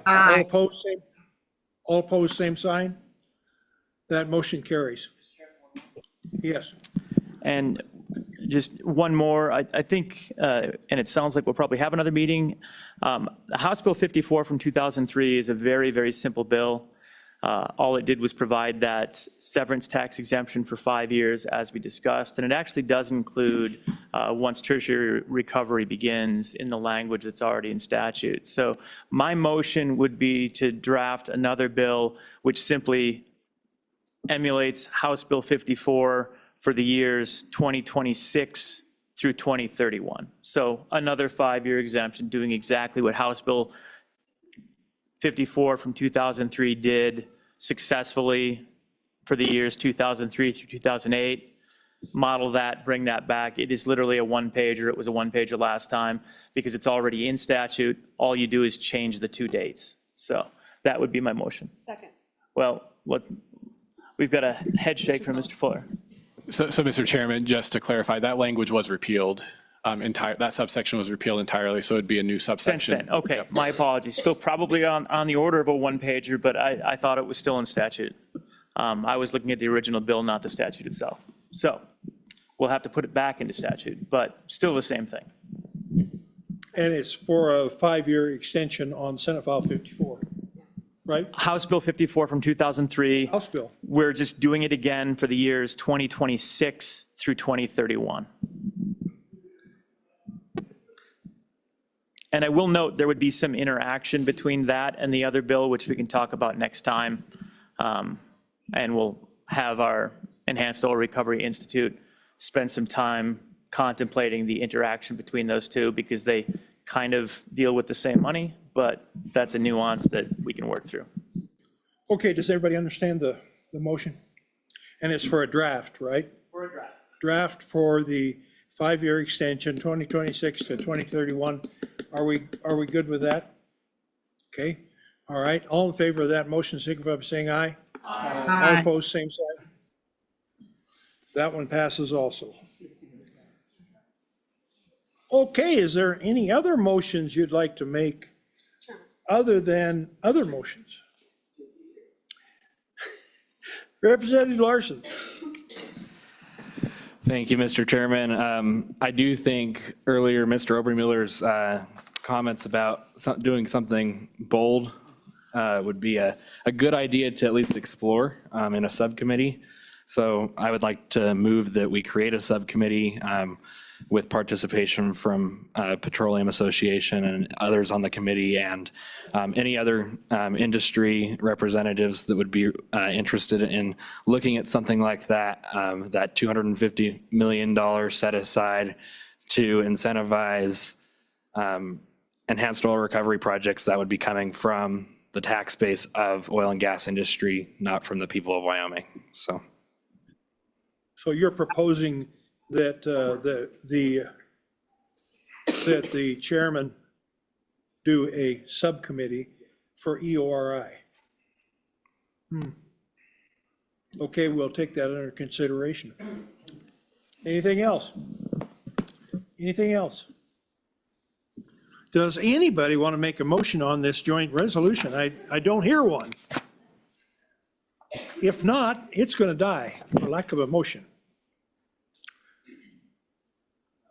Not hearing one, So moved. it died. Second. Moved and seconded for the joint resolution. Yes. Thanks, Mr. Chairman. I'll support the motion. The concept here is an important concept. The idea that we coordinate with other states about pipelines gets back to the heart of the pipeline corridor concept that we've been working on in Wyoming for quite some time, where we're trying to work with other neighboring states.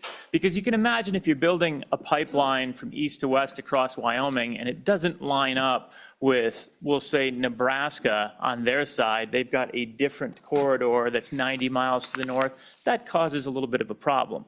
So the idea of a compact when you're working on pipelines is the idea that, well, what if we just talked to the other states and came up with some common standards so that when the pipelines came together, they could hook together appropriately without having to have new laws passed to do so. So it's a reasonable concept. I think it would be potentially helpful. But one thing that we heard some testimony on that I just want to correct, putting together a compact does not bind us beyond the statutes that we put into statute for the compact. So we literally write laws into statute, and then we try and make sure that those laws are common among the states and then the jurisdictions in Canada if Canada is engaged, so that we have the same things on the paper. We are not bound by any legal structure to follow laws that are not laws written in the state of Wyoming.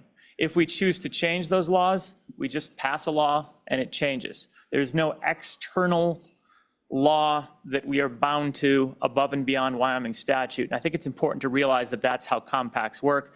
And we never need to opt in unless the entire legislature goes through the legislative process and votes aye. So we're not in danger of doing something that we wouldn't otherwise do.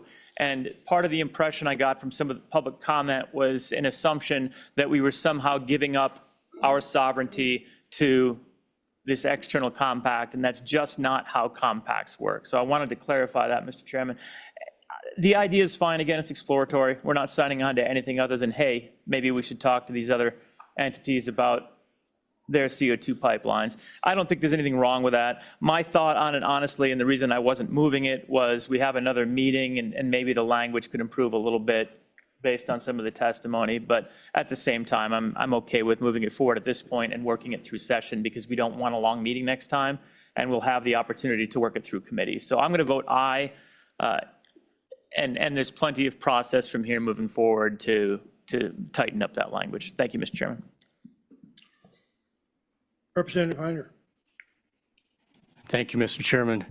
Mr. Chairman, I've had the opportunity of visiting with some legislators from Montana, South Dakota, or North Dakota, as well as Saskatchewan, and talking about the CO2 capacity for enhanced oil recovery. They all recognize that there is a greater need for CO2, and they are all working individually to come up with that CO2 for beneficial use.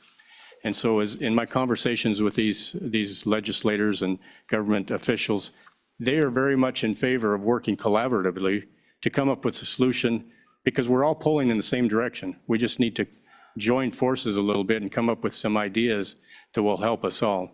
So I see this resolution is more of opening up conversations on a formal basis with them to see if we can come up with some ideas that work for all states. We're not trying to trample on people's private rights. We're not trying to impose eminent domain. CO2 transportation does not use water. I designed CO2 compression for the Exxon Chute Creek plant. There is no water involved whatsoever. It will not consume water. What we're trying to do is expand the existing capacity that we already have that moves this commodity from a reservoir that is unknown how huge it is to where it can be used for beneficial use throughout the Intermountain West and also in provinces in Canada. So I'm in favor of this conversation to be opened up through the governor's office, hopefully through the WEA, whereby we can find some commonalities and find some ways that we can pull together. Thank you. Mr. Chairman. Yes, Senator Cooper. Thank you, Mr. Chairman. I think this is something we really should move forward on, the compact. We currently have a common pipeline with Montana and over into North Dakota. There's a CO2 pipeline from North Dakota into Canada currently. It only makes good sense that we try to pull all of this thought process into one brain pool, if you will, and try to put a little bit of commonality into the whole process. Thank you. Mr. Chairman, Knapp. thank you. I don't know that I view this resolution as necessary. I mean, if in reading it, it says a joint resolution to encourage the establishment of an interstate compact for the development of regional and international carbon dioxide pipeline infrastructure, and to request the governor of the state to take actions to establish a compact. So to me, it's a little, in essence, it's a little confusing. We have that ability now to start negotiations or start dialogue with other states and other countries about the pipeline infrastructure. I'm concerned that we've given a lot of power to the executive branch in memorandums of understandings with other states. We typically approve compacts going through the legislature. So dialogue in itself, I don't think requires a resolution. When we get to the compact stage, that's when we would look to take action. Thank you. Thank you. Mr. Chairman? Anything? Senator Nethercott. Thank you. Yeah, resolutions don't do anything fundamentally. And so Representative Knapp is correct. It's not necessary for a resolution to be passed in order for us to engage in dialogues with our sister states in Canada. As you just heard, the co-chairman Heiner has already started in that. And that's common for the legislature and the governor, the executive branch, to engage in those conversations for these regional and national concerns. That said, North Dakota passed a resolution. It's a gesture of goodwill to demonstrate Wyoming's true commitment that's supported by the full legislature.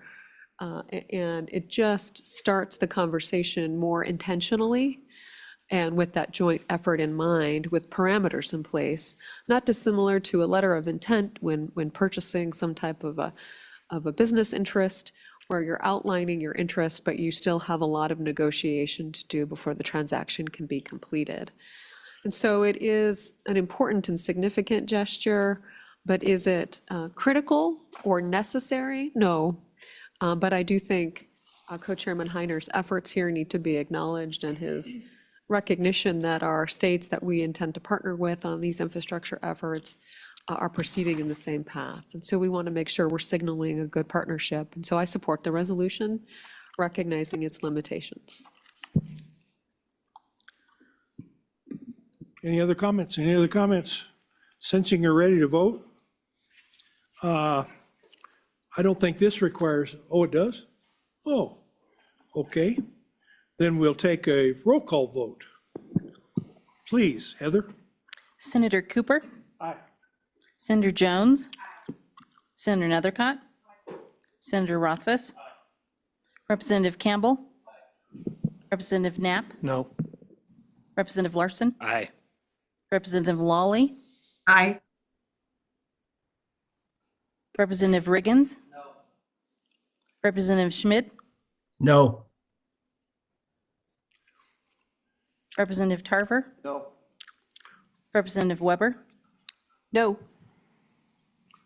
Co-Chairman Heiner? Aye. Chairman Anderson? Aye. And so, Mr. Chairman, that motion would fail by a vote of the House.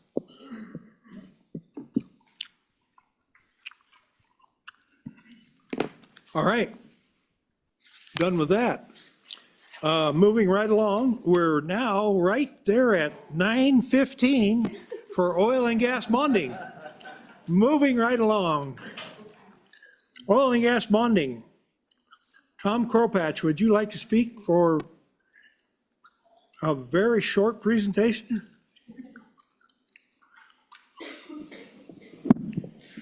Mr. Chairman, I can present the bill, or do you want Mr. Fuller to present the changes to the bill before I speak on it?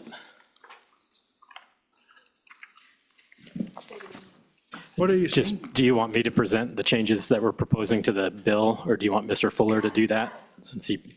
Sure, yeah, I want you to propose changes to which bill? So do we have it?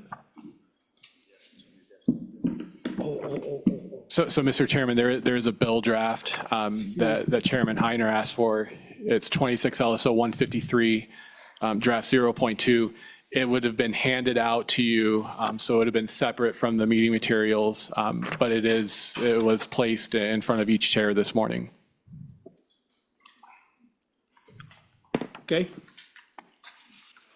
Mr. Chairman, would you like me to kick it off? Please. Okay, will do. Please, will you? Yeah, Mr. Chairman, 26 LSO 153, oil and gas bonding pool investment and earnings. This is 13-01 on the online meeting materials.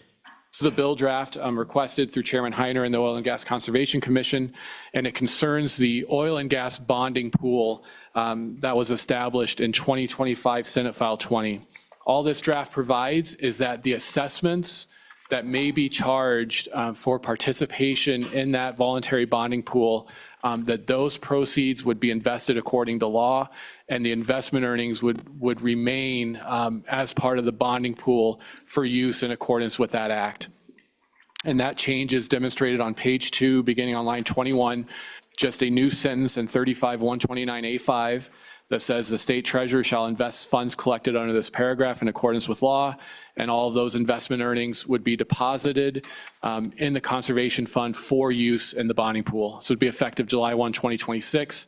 Mr. Chairman, one additional note, when the legislature enacted Senate File 20 last year, they set that assessment to be zero until 2030. So there wouldn't be any funds coming into this through this mechanism until 2030 that would be invested. With that, Mr. Chairman, I'm happy to answer any questions. Any questions for staff? Questions for staff? Seeing none, thank you. Go ahead, Mr. Crosatch. Mr. Chairman, Tom Kropatch, again, Oil and Gas Commission Supervisor, and just very briefly on why we think this is needed. Once the bonding pool bill that you all remember from the last session went into effect on July 1st, we were working with the state auditor's office to get the accounting set up and the account set up. And they let us know that we don't have clear language in the original statute to ensure that any investment funds earned in the pool would stay in the pool. And in that case, there's another statute that takes effect that says those investment earnings go into the general fund. And so they thought it would be best to get this clarified that, you know, if in the long term envision by this bonding pool was that it would be self-bonding for the oil and gas industry at some point in the future. You know, to get to that point, we need the investments earned on the account to stay in there. And so that's why we're bringing this language now. In other relations to the bonding pool, we do have our commission rules, draft rules approved by the commission, and they're open for public comment right now until August 18th. And so that's moving forward. And we just wanted to get this cleaned up so that when the funding goes into the pool, that it can earn investment income. Questions? Yes. Representative Knapp. Mr. Chairman, thank you. Mr. Kropatch, and this pretty much was a key factor in the bonding pool decision-making, was that eventually it would be self-funding and have that availability. So this was almost an oversight, I think, was it not? Mr. Chairman, Representative Knapp, I agree. I think, you know, when we discussed this and when we wrote the original language, we all thought that that was part of it. I think we just weren't aware that there was that other statute that took effect or took precedent if there wasn't clear language in this bonding pool statute. So I think we'll get it corrected and it'll be, you know, be in effect before we have an issue with it. So. Other questions? Other questions? Thank you. Thank you, Mr. Kropatch. Any public comment on this bill for oil and gas bonding pool investment and earnings?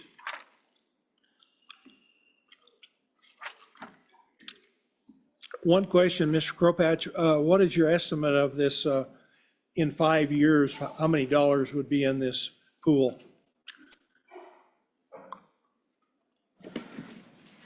Mr. Chairman, when we looked at the original bill, we, based on the mill levy and the conservation tax fund we have right now, and set at the 0.5 of a mil that this allows us to, the maximum that this allows us to go to, it brings in about $4.5 million per year. But obviously it will depend on how much participation we get from operators. You know, that mill, the conservation tax is every operator in the state paying into that. So if, you know, if only a portion of the operators participate, then it'll bring in something a little bit less than $5 million a year, just depending on who all participates. So somewhere in the neighborhood of 20 million. Correct, Mr. Chairman, if we have full participation, yeah. Yeah. Or mostly, or close to full. All right, thank you. Thank you. Anyone else for oil and gas bonding? Oh, excuse me, Representative Larson. Thank you, Mr. Chairman. Just another question for Director Kropatch. So I see in the bill that it's effective July 1st, 2026. Do you see any reason not to change that to effective immediately? I know that there may be some financial considerations there, but just wanted to ask the question. Mr. Chairman, I don't think it needs to have an earlier effective date. You know, we would gain a couple months on that if that were the case, or a few months maybe. You know, so I think in reality, it doesn't affect much. The July 1st date would be fine. Other questions for Mr. Kropatch? Other questions? Seeing none, thank you again, Mr. Kropatch. Thank you again. Anyone else on this bill? Even Lloyd doesn't want to talk on this bill. It must be ready for prime time. Okay, well, oh, is there anyone on Zoom that wants to speak? No one on Zoom wants to speak? We'll close public comment, and committee, what's your pleasure? Move the bill. Moved by Second. Heiner, Second. second by Knapp. Second by Knapp. Any discussion? Any discussion? Any discussion on this bill? Roll call. Roll call. Heather, how about a little roll call? Senator Cooper? Aye. Senator Jones? Senator Nethercott? Senator Rothfuss? Representative Campbell? Representative Knapp? Aye. Representative Larson? Aye. Representative Lawley? Aye. Representative Riggins? Representative Schmidt? Aye. Representative Tarver? Aye. Representative Weber? Aye. Co-Chairman Heiner? Aye. Chairman Anderson? Aye. That passes. How'd that one do? Brian, did it pass? All right, all right. All right, good. Before we move on to 9:30, I think we'll take a little break. The group needs a little break, and when we get back, we'll talk about rules and discuss this next interesting bill. I don't think there's many people interested in this, but we'll see. Thank you. How long's our break? We'll be back at 11 o'clock.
When we get to the nuclear public comment, you'll want to say a maximum of 3 minutes or something like that, or maximum of 2 minutes and have a timekeeper. Yeah, 3 minutes, I'm gonna say. Yeah. You don't need to go home early.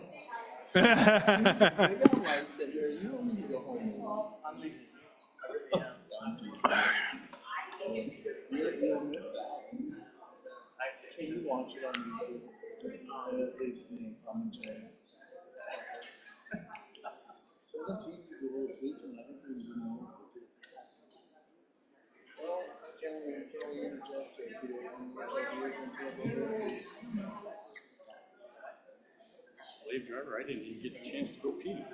That's what you get for dicking around out there. That's what you get. You gotta do that first.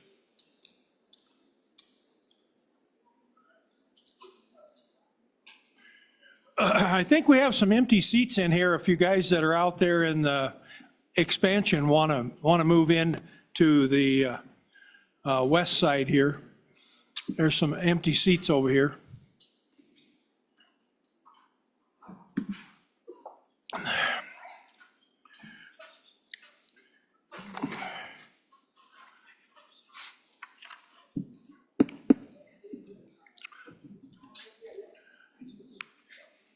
Since there's a lot of probably new speakers that are going to address the Minerals Committee, we're going to go over the rules of the committee, just so you know. Speakers will address all comments and questions to the chair. This is not a go-between member of the committee and the public. It's address the chair. Speakers will refrain from using individual names. That includes companies and individuals that you're addressing. Comments will be directed to the issue under consideration. Testimony that strays far from the topic is out of order, and I'll call you out of order. Speakers will refrain from making comments of a personal nature that reflect upon the character or conduct of a committee member or another speaker. Personal criticism, ridicule, and name-calling is forbidden. Speakers will refrain from the use of indecent or obscene language, fighting words, or other language which is disruptive to the orderly discussion at the meeting. And time limits for addressing the committee may be imposed depending on the committee's agenda and number of presenters. The audience members will refrain from distracting side conversations or speaking out when another person is talking. Audience members will refrain from shouting, booing, or other similar unruly behavior like clapping you heard earlier that impedes or disrupts the orderly conduct of the meeting. So those are rules, and the rules are just there to have it be a enjoyable experience, and so everyone can speak. We're going to, how many people in the audience want to speak? We have a list for the thing. Can somebody count them? 42. Almost everybody in the room. Okay, I'm going to limit the speaking in the room to 5 minutes. I'm going to limit the speaking on the Zoom to 3 minutes. So 5 minutes for you that came and took the time to come see us. We give you a little more time, and 3 minutes for the Zoom people. I don't know if we'll get all the Zoom people. I want to compliment the three guys that took their hats off and actually made mention of it to show respect for the committee, and I would appreciate anybody that has their hat to take it off while you're in the committee room. Thank you. So we'll start with that. We have the Department of Energy going to present their information. Marla Morales, and I think it's just her. Paul Murray, oh, okay.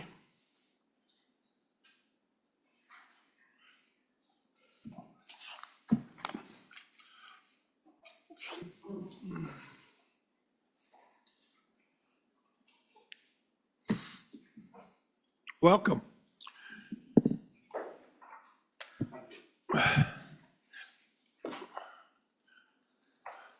Ready? Yep, you bet. So thank you very much for inviting us here to talk to you today. I'd like to introduce Marla Morales. She's one of my division directors that works with me in the Department of Energy. Pull your mic closer. We've had complaints about not being able to hear Yes. everybody. Okay, I'll There try you better. So once again, thank you, Mr. Chairman, for inviting us, DOE, here to talk to you today.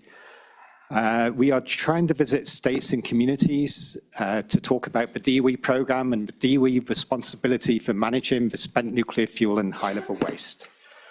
This includes new states like Wyoming that are just entering into using nuclear. It's really important to say we are not here today to talk about trying to cite DOE facilities. We're not trying to cite a storage facility, a DOE reprocessing facility, or a DOE storage facility. We're really here today to explain the history of our program and what our responsibilities are moving forward. A little bit about me. I joined DOE just over 18 months ago. This is my fourth position in my life. Originally from England, as you can tell from the accent. First 7.5 years, I spent designing and building nuclear attack submarines. The next 21 years, I spent working for the United Kingdom Atomic Energy Authority, building advanced reactors and also reprocessing spent nuclear fuel. In 1996, I moved to the US with my family, became a citizen shortly afterwards. In 2007, I joined AREVA to look at reprocessing of spent nuclear fuel in the US. I also sat on many boards for the big DOE EM cleanup that's taken place. Or DOE EM is DOE Environmental Management cleanups. So I worked at Rocky Flats for a bit. I worked at the Hanford site. I also was on the board of the Waste Isolation Pilot Plant in New Mexico, which is an operational geological repository in the US. Okay. So 45 years of industry experience before joining DOE. And one of the reasons I joined DOE was to try and solve the waste issue. Okay. So we're here, we'll answer any questions that you have. If we can't answer the questions, we will get back to you as quickly as possible. Okay. So the first slide, please. Perfect.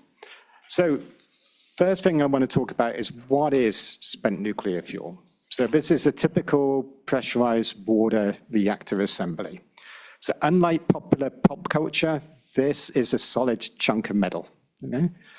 It's designed to withstand very high temperatures and pressures within the reactor. Right? The assembly itself is typically made up of 17 individual rods, 17 by 17, so 264 individual rods. And inside of each rod is a pellet of uranium. Right? If they're approximately 14 feet long, they weigh approximately 1,200 pounds.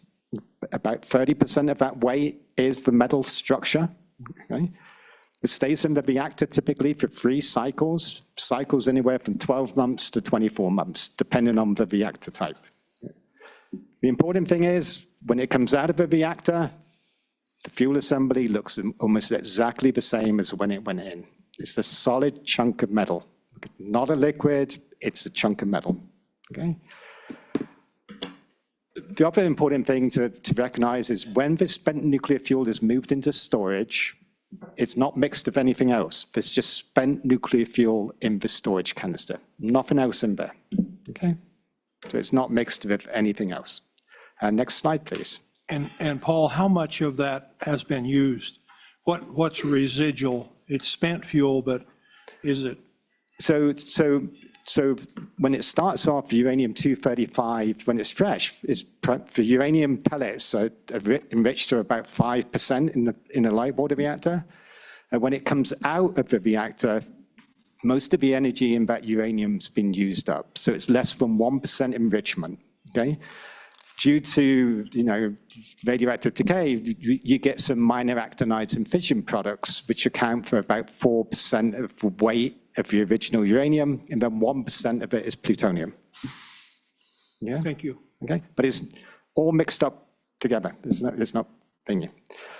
So it's really important to understand the history of my program. right? To understand how did we get to where we are and what are we trying to do to move forward? So we first started using nuclear power in the late 1950s. Yeah? We also started in the late 1950s to talk about the need for a deep geological repository for managing the spent fuel and high-level waste. In the 1970s, we dabbled a little bit with reprocessing, and then we stopped. Right? In 1982, Chairman? Senator Nethercott, question. Thank you. Mr. Murray, thank you. I think this history is really interesting and important to understand how long both America and the world has been using uranium as an energy source, and then understanding how to dispose of it. Get closer to your microphone. Okay, I'll get real close. Can you hear me out there? All right, great. Sounds like everybody can hear me now. So you keep referring to the we in this timeline, and I assume that's the United States Yes. Department of Energy. Kind of curious if you would, as part of this presentation, if you can, to interject any facts you may have about other countries' practices, just because I think that that's informative to this larger science conversation. And then you indicated that in the 70s, we stopped researching the extraction of plutonium. Why? it was just a policy decision at the time. So we actually did build over the years, we actually built the West Valley reprocessing plant in upstate New York, which operated for a period of time. GE was building a plant in Illinois. There's a plant going to be built in South Carolina at Agnes. The US DOE actually built reprocessing plants at Hanford, where we did reprocess 170,000 tons of spent nuclear fuel to extract material for the weapons program. And then Savannah River also had two small reprocessing facilities. The one at Savannah River is still operational, but it's for it's not for commercial spent nuclear fuel. Okay, so we still maintain the capability. We just never had an energy policy that drove us to look at reprocessing. The new executive orders ask us to go back and look at that possibility again.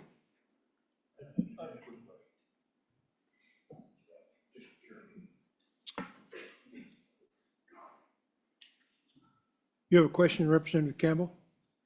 Or are you just talking to yourself down there? No, I actually, while we're talking about plutonium and everything, I've noticed that the only waste that we're seeing here is from uranium.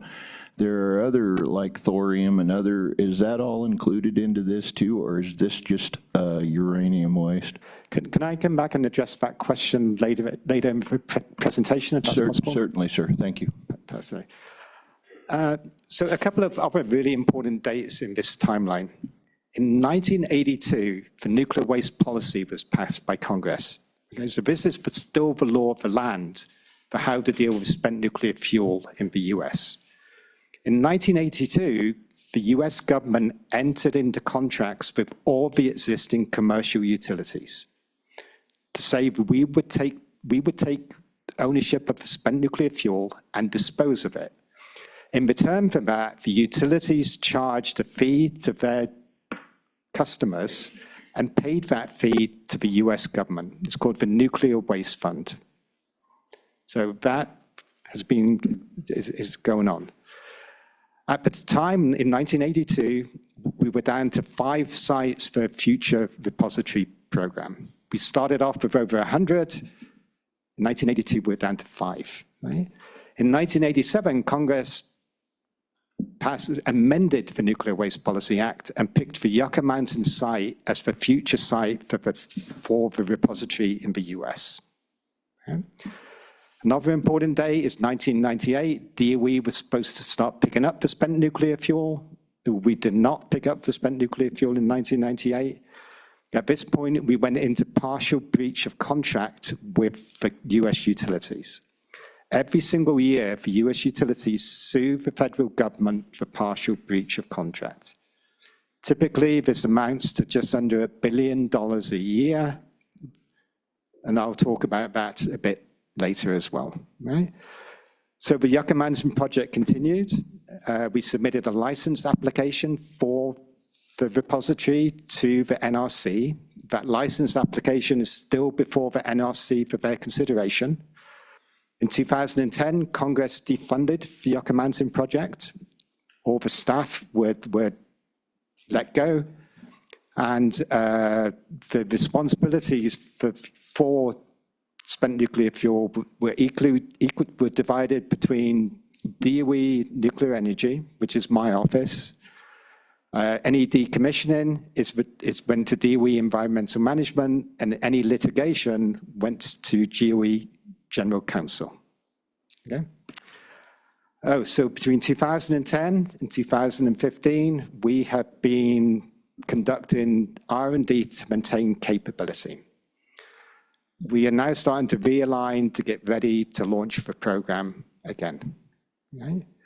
Once again, we are not the only country in the world that has started a repository program and stopped. The UK has started and stopped. Canada has started and stopped.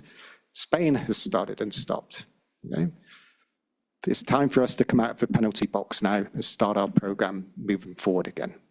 Okay. Next slide, please. Yes, Representative. Thank you, Mr. Chairman. So it's in 1998, the DOE was obligated to take title to spent nuclear fuel. So all of the spent nuclear fuel all over the United States is owned by the DOE, is that correct? No, it's still, no. So the spent nuclear fuel at the commercial sites is still owned by the utilities.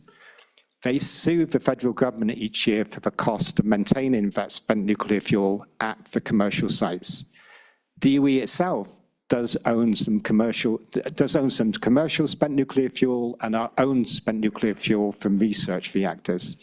And we store that fuel at Hanford in Washington State, Idaho National Laboratory, Savannah River, Fort St. Vrain in Colorado, and then there's a couple of other sites that we are also responsible for. Mr. Yes, go ahead. What does it mean, the consolidated storage facility, federal consolidated storage facility? What is that decision last year? So we have to take title to the spent nuclear fuel to stop the utility suing us, okay? So we've started this program to look at designing a consolidated storage facility. So Congress, during the appropriations, directed us to move ahead with looking at designing and licensing one or more consolidated storage facilities so we can take title to the spent nuclear fuel. One more question. One more. Your nuclear waste fund, how much is in that fund at this time? In 2024, there is $50 billion in the waste fund. It accrues interest at approximately $1.7 billion a year.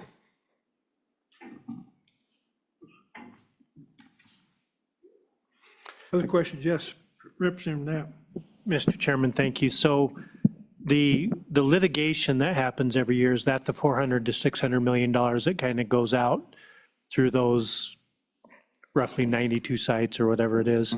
That's the fund that goes out to that. And does that come from the nuclear waste fund, or is that separate? It's separate. So the payments each year come from the judgment fund administered by the Department of Justice. So it comes from the US taxpayer. Thank you. Okay. I have a slide on that as we go forward.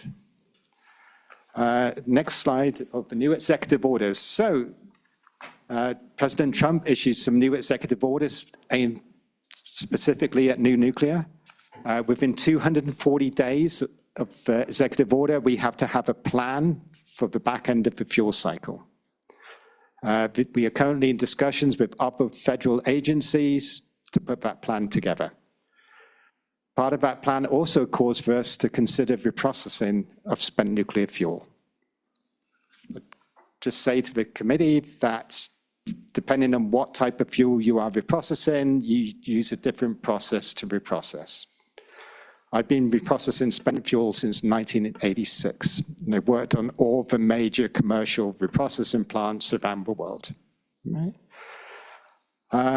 We're also in the executive order, it talks about disposal in a deep geological repository. So we are hoping to start the discussions again about the deep geological repository program. The executive orders also calls for us to have 3 new reactors go critical away from DOE sites under DOE authorization. And at the same time, we have the reactor testbed program going at Idaho National Lab to test small reactors at Idaho. Next slide, please. Mr. Murray, this site could be, or Yucca Mountain could be a possibility for this site. It isn't necessarily excluded, is it? President Trump has said that no to Yucca Mountain. So, so the president said no. So. The president said no to it? Yes. Okay. Yes, and Representative Ryan. Thank you, Mr. Chairman. You said 3 reactors go critical next year. What does that mean to go critical? So 3 new reactors will be built, placed somewhere away from DOE sites, and be turned on, basically, to generate power or whatever they're going to generate. So, okay. Then. Question down here, Nina. Nina. Thank you, Mr. Chairman. Mr. Murray, why did the president say no to Yucca Mountain when there was so much time and effort put into that? I don't know. So, doing this. Okay. Thank you. Thank you, Nina. Thank you. Right.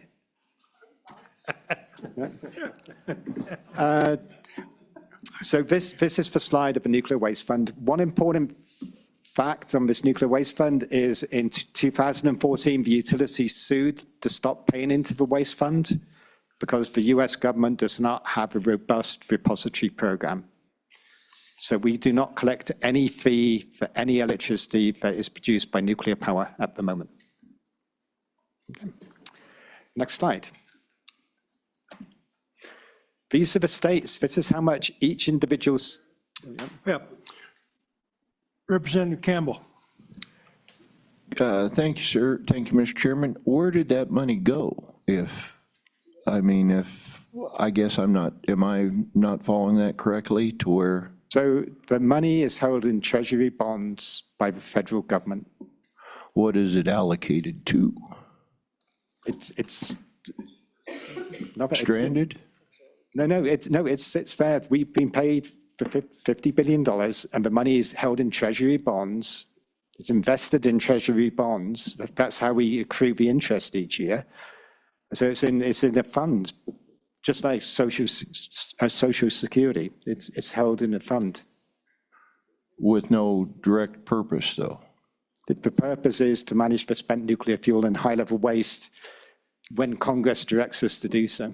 So it's just until Congress takes that directive, it's just going to sit there and forever and draw interest? Yes. Okay, thank you, sir. But $50 billion, okay? The next slide shows you. Yep. These states are paying in, but we also pay each one of those reactors to store their fuel, don't we? Does that come out of this fund, or does that come out of a different fund? It comes out of the Judgment Fund, which is directly funded by the US taxpayer. Oh.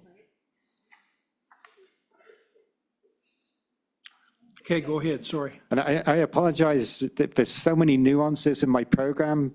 I just want to explain the background to it all before we get into it. The next slide is so far we've paid $11.1 billion to the US utilities for not picking up the spent nuclear fuel. Our assumption is that we will open a first storage facility in the late 2030s and a repository sometime in the 2060s. Okay? If we do that in 2024, we estimate we will pay another $37.6 billion to the US utilities because we haven't picked up the spent nuclear fuel. The quicker we can go, the less money we have to pay. Okay? As you can see, we've started to basically, the liability started to tick up quite dramatically in the last couple of years. It's going up by $3 billion a year now. Okay? So we have to start to address the issue of the spent nuclear fuel. Yeah. Okay, next slide. So what is my program responsible for? Right? We are responsible for going to the commercial sites, collecting the spent nuclear fuel, moving it either to a storage facility or to a deep geological repository. We're also responsible for going to the DOE environmental management sites to collect their high-level waste and moving that straight to a geological repository. Naval reactors will move their spent nuclear fuel, which they are collected in Idaho, and they will move that directly to a geological repository themselves. Okay, but we are responsible for the geological repository. Okay. So, Mr. Murray, how long would we have to store our fuel if we had fuel here before we could send it to the repository that you're going to? Can I address that question in about two slides? I will address that. Why don't you get that in about 2 slides? I'll do that, sir. Okay. Okay. So let me put this into perspective. So the next, All right. Thank you. The next slide, please. So this is the location of the current commercial fleet of reactors in the US. There's currently 94 operating reactors, right? 54 different sites, 28 states. 20 reactors have completely shut down. Some of them have been decommissioned. Today, as we sit here talking, we have 95,000 tons of commercial spent nuclear fuel discharged from those reactors. Each year, we discharge over 2,000 tons of spent nuclear fuel. At the end of the current fleet, if we never built another light water reactor, we would have 180,000 tons of spent nuclear fuel. Optimistically, we can move spent nuclear fuel at 3,000 tons a year. It would take me 60 years to move spent nuclear fuel to storage or to a repository. Okay. Next slide, please. A lot of excitement about advanced reactors, okay? This is where I'm going to answer your question, sir. The NRC certifies the design of a reactor to say it is safe.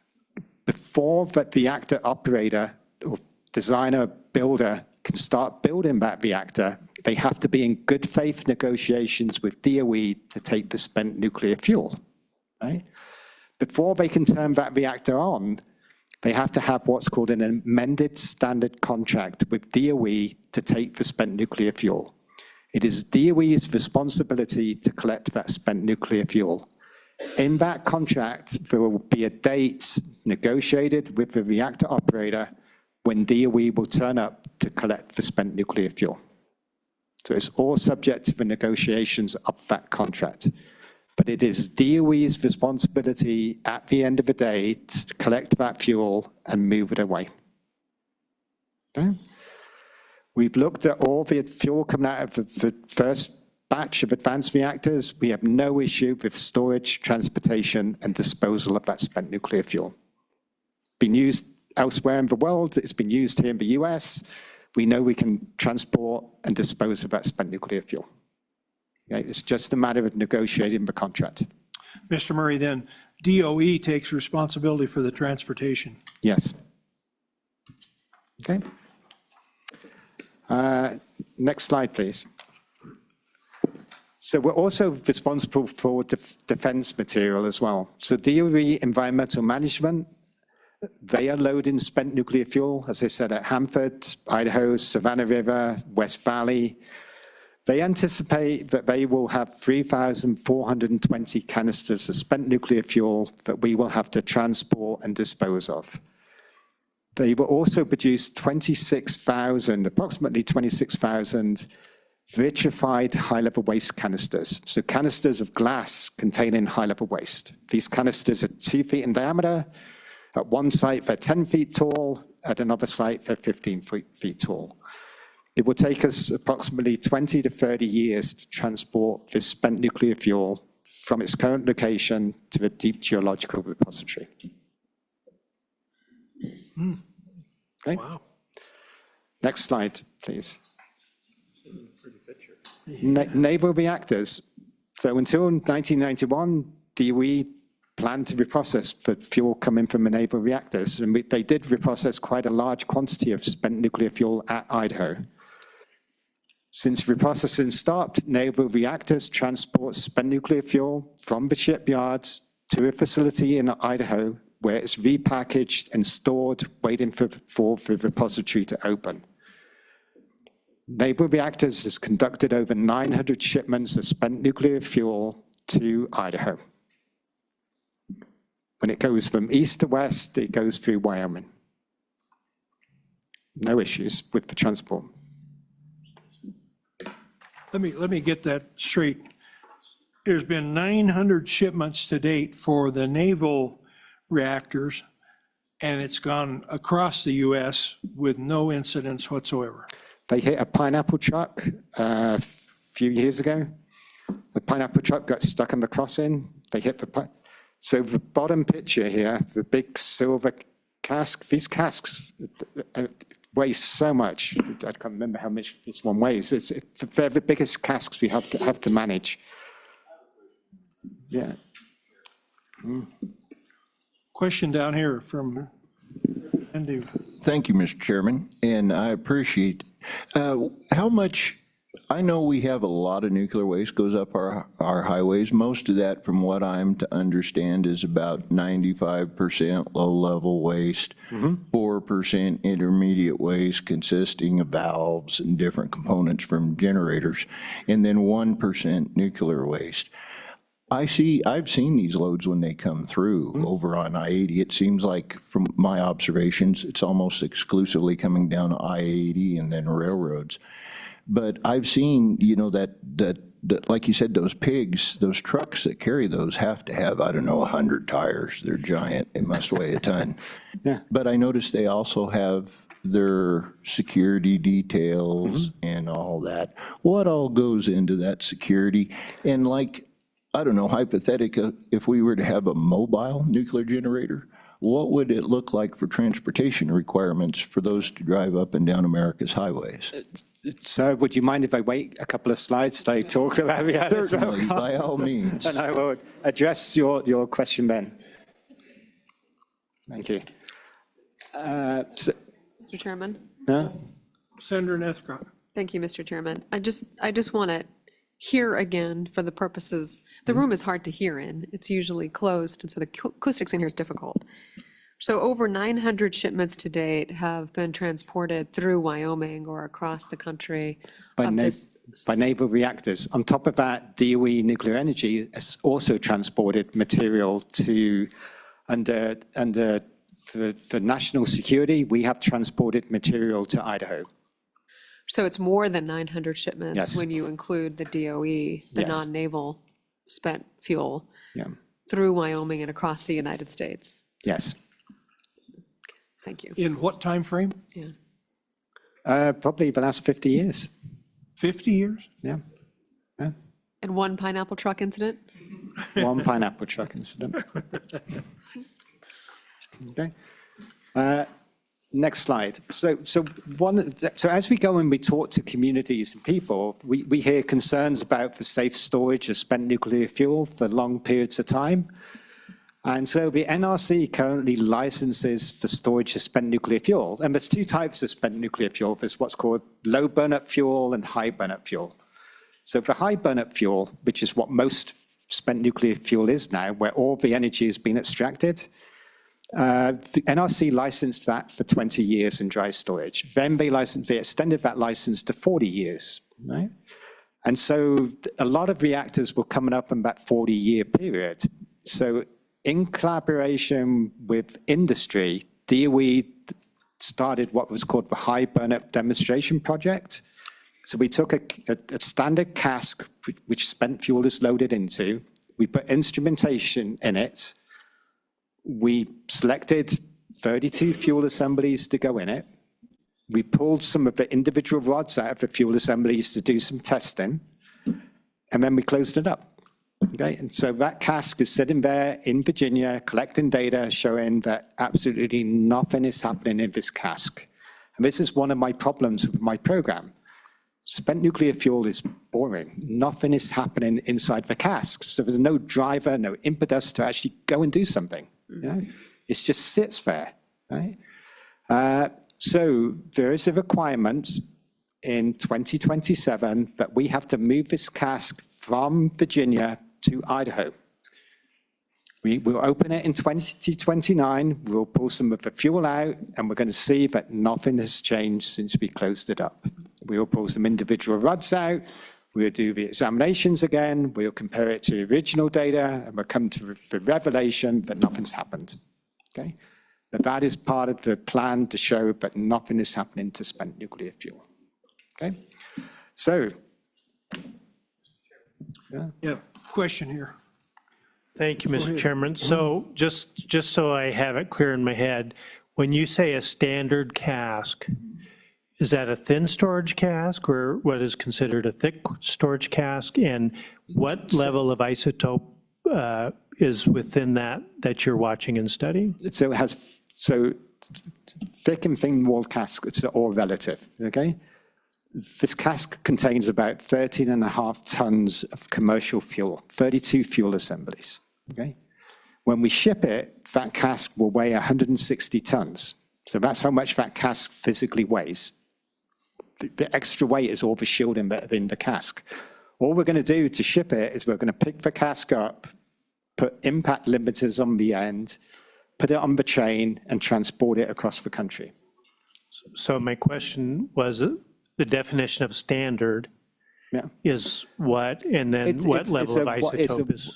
So it's a high burn-up fuel, so it will have, I can get you, I'll get you the exact numbers, sir. Instead of guessing, I'll get you the exact numbers for that particular cask. But it is representative of all the dry storage casks that are out there. That's why it's selected. Because there's quite a few dry storage casks. Oh, yeah. So what we did was when we originally started the program, we individually selected the fuel assemblies to go in it. So it's a wide cross section of fuel. So there's Westinghouse fuel in there, Framatome fuel in there, all high burn-up fuel, different cladding types in there. But it was representative of what we generally load in the nuclear industry. And it is a commercial cask. It's been modified to allow the instrumentation to come out the top. Okay. Okay, so next slide. So we've all seen pictures of rail cars going along, sparks flying off the wheels, rail cars falling off the track. So DOE has invested in what's called the Atlas rail car. So it's a 12-axle rail car. It's capable of transporting any of the multitude of different storage systems that are deployed in the US. Right? It has been certified by the American Railroad Association. It's the only purpose-built rail car for transporting spent nuclear fuel. Right? So it's ready to go. We built one, and we plan to build some additional ones starting later this year. Yeah. Mr. Murray, that is a big rail car for 160 tons. Yep. We don't have a tractor trailer to do that, I guess. No, because of the distances we have to transport. So for example, for distance, we're going to transport the cask from Virginia to Idaho is 2,600 miles. So we put it on a tractor trailer driving 5 miles an hour along the interstate would cause a lot of trouble. Yeah. So while we're talking about the Atlas rail car, the Atlas rail car contains the spent fuel cask. Then there's what's called a buffer car either side of it, just an empty car. And then right at the end is the caboose, which is where 4 armed guards will sit to monitor the shipments, to make sure everything's good with the shipments. The rail car is fully instrumented, so we're watching what's happening with the wheels, the bearings, where it is. It's looking at all different parameters. If anything starts to go wrong with that rail car, sends notification to the driver, the train stops. Okay. Next slide. So this is for proposed transportation routes. Transportation route will be picked by the rail carrier. But you can see in two of the routes, we have to swing round past the bottom of the Appalachians, come back up, and then start traveling west along the same route as the Navy car takes. We enter Wyoming from the south, travel across Wyoming into Idaho. As part of the shipment, we will do a big public outreach along the route. We will do a dummy shipment first so people can stop and talk to us and see what's happening. This will be the first commercial shipment of fuel since 2003. So over 20 years since we've done a shipment like this. So, Mr. Murray, that is not the Union Pacific all the way. It's Union Pacific across Wyoming, but. No, it's another one. I can't remember which one it is on the east. I'll get you that answer as well, sir. Yeah, I'll get okay. it back to you. Okay. The next slide, please. So one of the things we've heard when we've talked to members of the public is they're concerned, like, oh my goodness, what happens if this falls off, the cask falls off the chain, you know? So we plan to do a physical demonstration on a full-size cask over a period of years to satisfy members of the public that nothing's going to happen to the spent nuclear fuel in transit. We released a request for information. We received a lot of feedback from the public, from tribes, from the industry, from other countries about what they were concerned about in the shipment. Okay. Once again, this is not a qualification test that we're doing. We know that cask is safe for transport. What we're trying to do is address the concerns of members of the public as we start to ramp up and transport spent nuclear fuel and high-level waste for over 100 years. Right? It's our duty as DOE to make sure that everybody feels comfortable when this happens. Right? Once again, this is not a science project either. This is to satisfy members of the public that everything's okay. So if they want us to see us drop it in a cornfield, we'll push it in a cornfield, pick it up, put it back in the train, drive it off. They want us to see us drop it in a lake, we will drop it in a lake, fish it out, put it back in the train and drive it off. They want us to set it on fire, we'll set it on fire, put it out, put the thing back on the rail car, drive it off. Okay? Whatever the public wants to see, we will try and conduct that test to do. Okay? Next slide. So this is actually a picture of the exercise that Naval Reactors conducts every 2 years. This last one was done in Fort Hall in Idaho, where they simulated one of their casks derailing. They simulated what would happen if the car transported the cask got hit and basically the car came off the tracks. So they went through the entire exercise to show how to put it all back together. Mr. Chairman? Senator Nethercott. Thank you. Recognizing that the cask is impenetrable, the 4 armed guards, their purpose is to prevent the cask's acquisition by someone who wants nuclear fuel?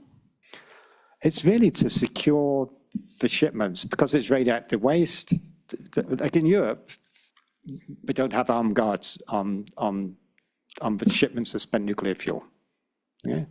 So and spent nuclear fuel in Europe, Japan, happens all the time. Okay? In the US, we have to be, we just have to be ultra safe and follow the requirements to do it. Okay? It's not, the cask weighs 160 tons. So unless people come with a crane and, yeah, okay. It's to make sure the lawyers don't get close to it.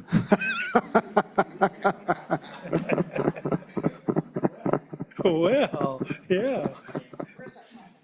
Okay. Yeah. So the next slide, please. This shows you some of the previous demonstrations that have been done to certify and to show the casks are safe. So Sandia National Lab has crashed a cask on the back of a truck into what's called an unyielding surface. But once again, members of the public don't understand what an unyielding surface is. I don't understand what an unyielding surface is. But basically, they crashed it in, the truck got destroyed, the cask, nothing happened to it. In the UK, they actually took a spent fuel cask and crashed a train into it. So they put it across the track, passenger train hit it, passenger train was destroyed, they went and picked up a spent fuel cask, moved it on, right? In the US, in Sandia, we put it onto a typical rail car and crashed it into an unyielding surface. This has been done before. But once again, we have a duty as DOE to make members of the public feel that transportation is safe. Okay? Yes, Representative Larson. Thank you, Mr. Chairman. Just a question. Do we currently transport nuclear waste on highways? And if so, where does it go? Yes, we currently transport nuclear waste from the DOE environmental cleanup sites to the waste isolation pilot plant in Carlsbad, New Mexico. And we've been doing that for 26 years now. And some of that waste is low-level waste, so it's called contact-handleable waste. And some of that waste is very radioactive, and that's remote-handled waste. But it is transported, no incidents. Okay. Okay. Next slide, please. And so communication is key to our program, absolutely key to our program. And Marla leads the siting program and the outreach program. And so 2 years ago, we actually funded 12 consortia to basically go out and talk to members of the public about what spent nuclear fuel was and what high-level waste. Once again, I want to stress, DOE is not trying to cite any DOE-owned facility at this moment in time. We're trying to start the conversation and basically just talk to people about the concerns, issues, answer their questions. There's a lot of disinformation in this area. We want to be able to basically address people's concerns and issues and just give people the facts. We're not trying to brainwash people. We just want to give people the facts. One of the things we intend to do, we are waiting for Mr. Ted Garish to be confirmed as NE1. So we have to wait for Mr. Garish to bless off on this.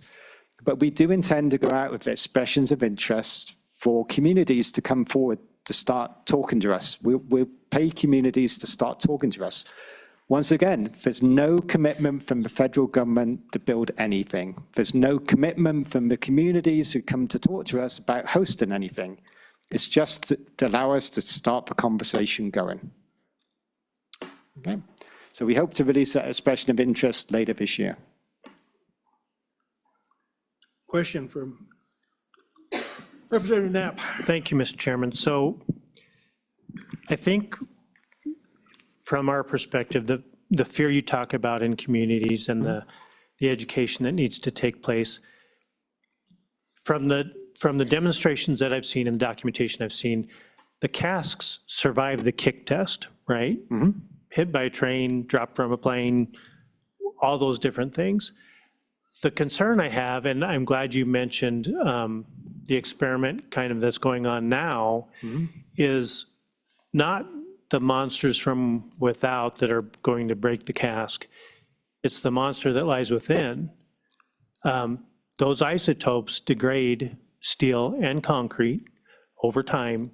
And when the NRC was here, I had the question because depending on what nuclear waste you're talking about, 2.5 to 5% on commercial grade, 19.72 on TRISO. The question is the same. There's been huge advancement in technology on the energy side of nuclear. Very little advancement on how we store waste on the waste side. And so my first question is, has there been ever an experiment before this where you've had high-level radioactive waste sit in a cask, monitored for over 50 years, 70 years? We'd like to see 100 years because this is thousands of years that the waste will exist. So I think that's the unknown. And then the second part of my question is, if the fund itself holds $50 billion, let's say, and you get sued every year from these sites to fund whatever they're funding at the site. I'm going to take Hanford for an example. Hanford estimation now is $600 billion for cleanup to the year 2100, I think. And nobody bats an eye at those figures. They say, yes, that's absolutely real. That is a tripartite cleanup between the federal government, the state, and I assume the company, if they're still in existence. I don't know what the third leg of that is. But that's an awful lot of money, and not money anybody has set aside. So in that instance, I think that's the fear as we hold temporary, even temporary waste over 40 years and then reapplying for another 40 years, and it becomes an intermediate site at 100 years. Those are the things I think I would like answers to. And I understand, there may not be answers to them at this point in time, but could you comment? Yeah, sure. So let me address the first part of the question. So currently at all the commercial sites, there is an aging management program. So lead casks are pulled out of storage and inspected to make sure nothing's happening to those casks. Okay. That's standard. It's a requirement of NRC for the licensing to show that nothing is happening to those casks. So visual examination, ultrasonic examination to show everything's good. My program has spent over $65 million looking for potential mechanisms that could cause cracking of those casks. Up to $65 million, we can tell you that for inland sites, we can put our hand on our heart and say, there's no issue, okay? Once again, I want to stress as well, is even if there is a crack formed at the weld and the helium gas leaked out, there's no motive force in the cask to force the radiation out. It's not pressurized, there's nothing. The chunks of metals sitting in the cask. So what are we going to do for the marine sites? So we are doing additional R&D so we can say, put our hand on our heart and say there's no mechanism for cracks forming on the canisters at marine sites. So, but in the meantime, we recognize that members of the public, particularly at songs in California, what can we do? So DOE is developing technology. It's called guided wave technology. We're currently funding 7 different technologies. We will deploy one of those technologies onto a real cask next year at songs to basically monitor the cask in real time to show that nothing is happening to that cask, okay, while we complete the R&D. Okay. Do we have any data to show that spent nuclear fuel is safely stored for 50 seconds? No. Nuclear power hasn't been around for that long, so we don't have that firm physical data. What about thousands of years in the repository? All our repository models do not take any credit for the cask being there. We assume the cask is gone. So we take no credit for it. Okay? Thank you. Okay. Okay. Next slide. So consolidated storage facility, fuel handling facility. So this is a facility we would have to build if we did storage, if we built a reprocessing plant, or we built a deep geological repository. We have to be able to physically lift the casks or canisters off a train, put them on a pad, ready for whatever happens next. So in May of 2024, it became an official DOE project. That's quite a major milestone within DOE. The design is being conducted under NRC regulations. So NRC are regulating this design. So DOE will be an NRC license applicant for this facility. Okay, so they are an independent regulator. This facility, we estimate, will cost somewhere between $3 and $5 billion. Yeah. So we are currently conducting the socioeconomic evaluation to say how many jobs, what's the benefit to the state or the town for this facility. We should have those numbers by the end of August. Okay. Yes, Thank you, Mr. Chairman. question here. Do you have any sites that you have, potential sites for this CSF? At this moment in time, all the work we've been doing is to raise people's awareness about spent nuclear fuel and high-level waste. I stress again, we are not trying to cite any facilities at this moment in time. We just want to have the conversation and answer questions that people have. Okay? Just to debunk myths, tell people what the facts, and then it's up to people to make the decision on what happens. One thing we would like to do, before I forget, is there is commercial spent fuel stored at Idaho National Lab. Mr. Chairman, we'd like to invite your committee to come see it. I can promise you a riveting day out looking at boring spent nuclear fuel stored at Idaho National Lab. But we'd like to extend that invitation to you. Okay? Am I taking too long? Sorry. No, you're not taking too long, but I'm going to interrupt your presentation and have you continue after lunch. Okay. We are on a strict schedule here. Especially for lunch. Noon is lunch, and we will continue with your presentation, your last 5 slides, after lunch at 1:30. Okay. So, thank you. Thank you. Thank you. Oh, shit. That answers all our questions.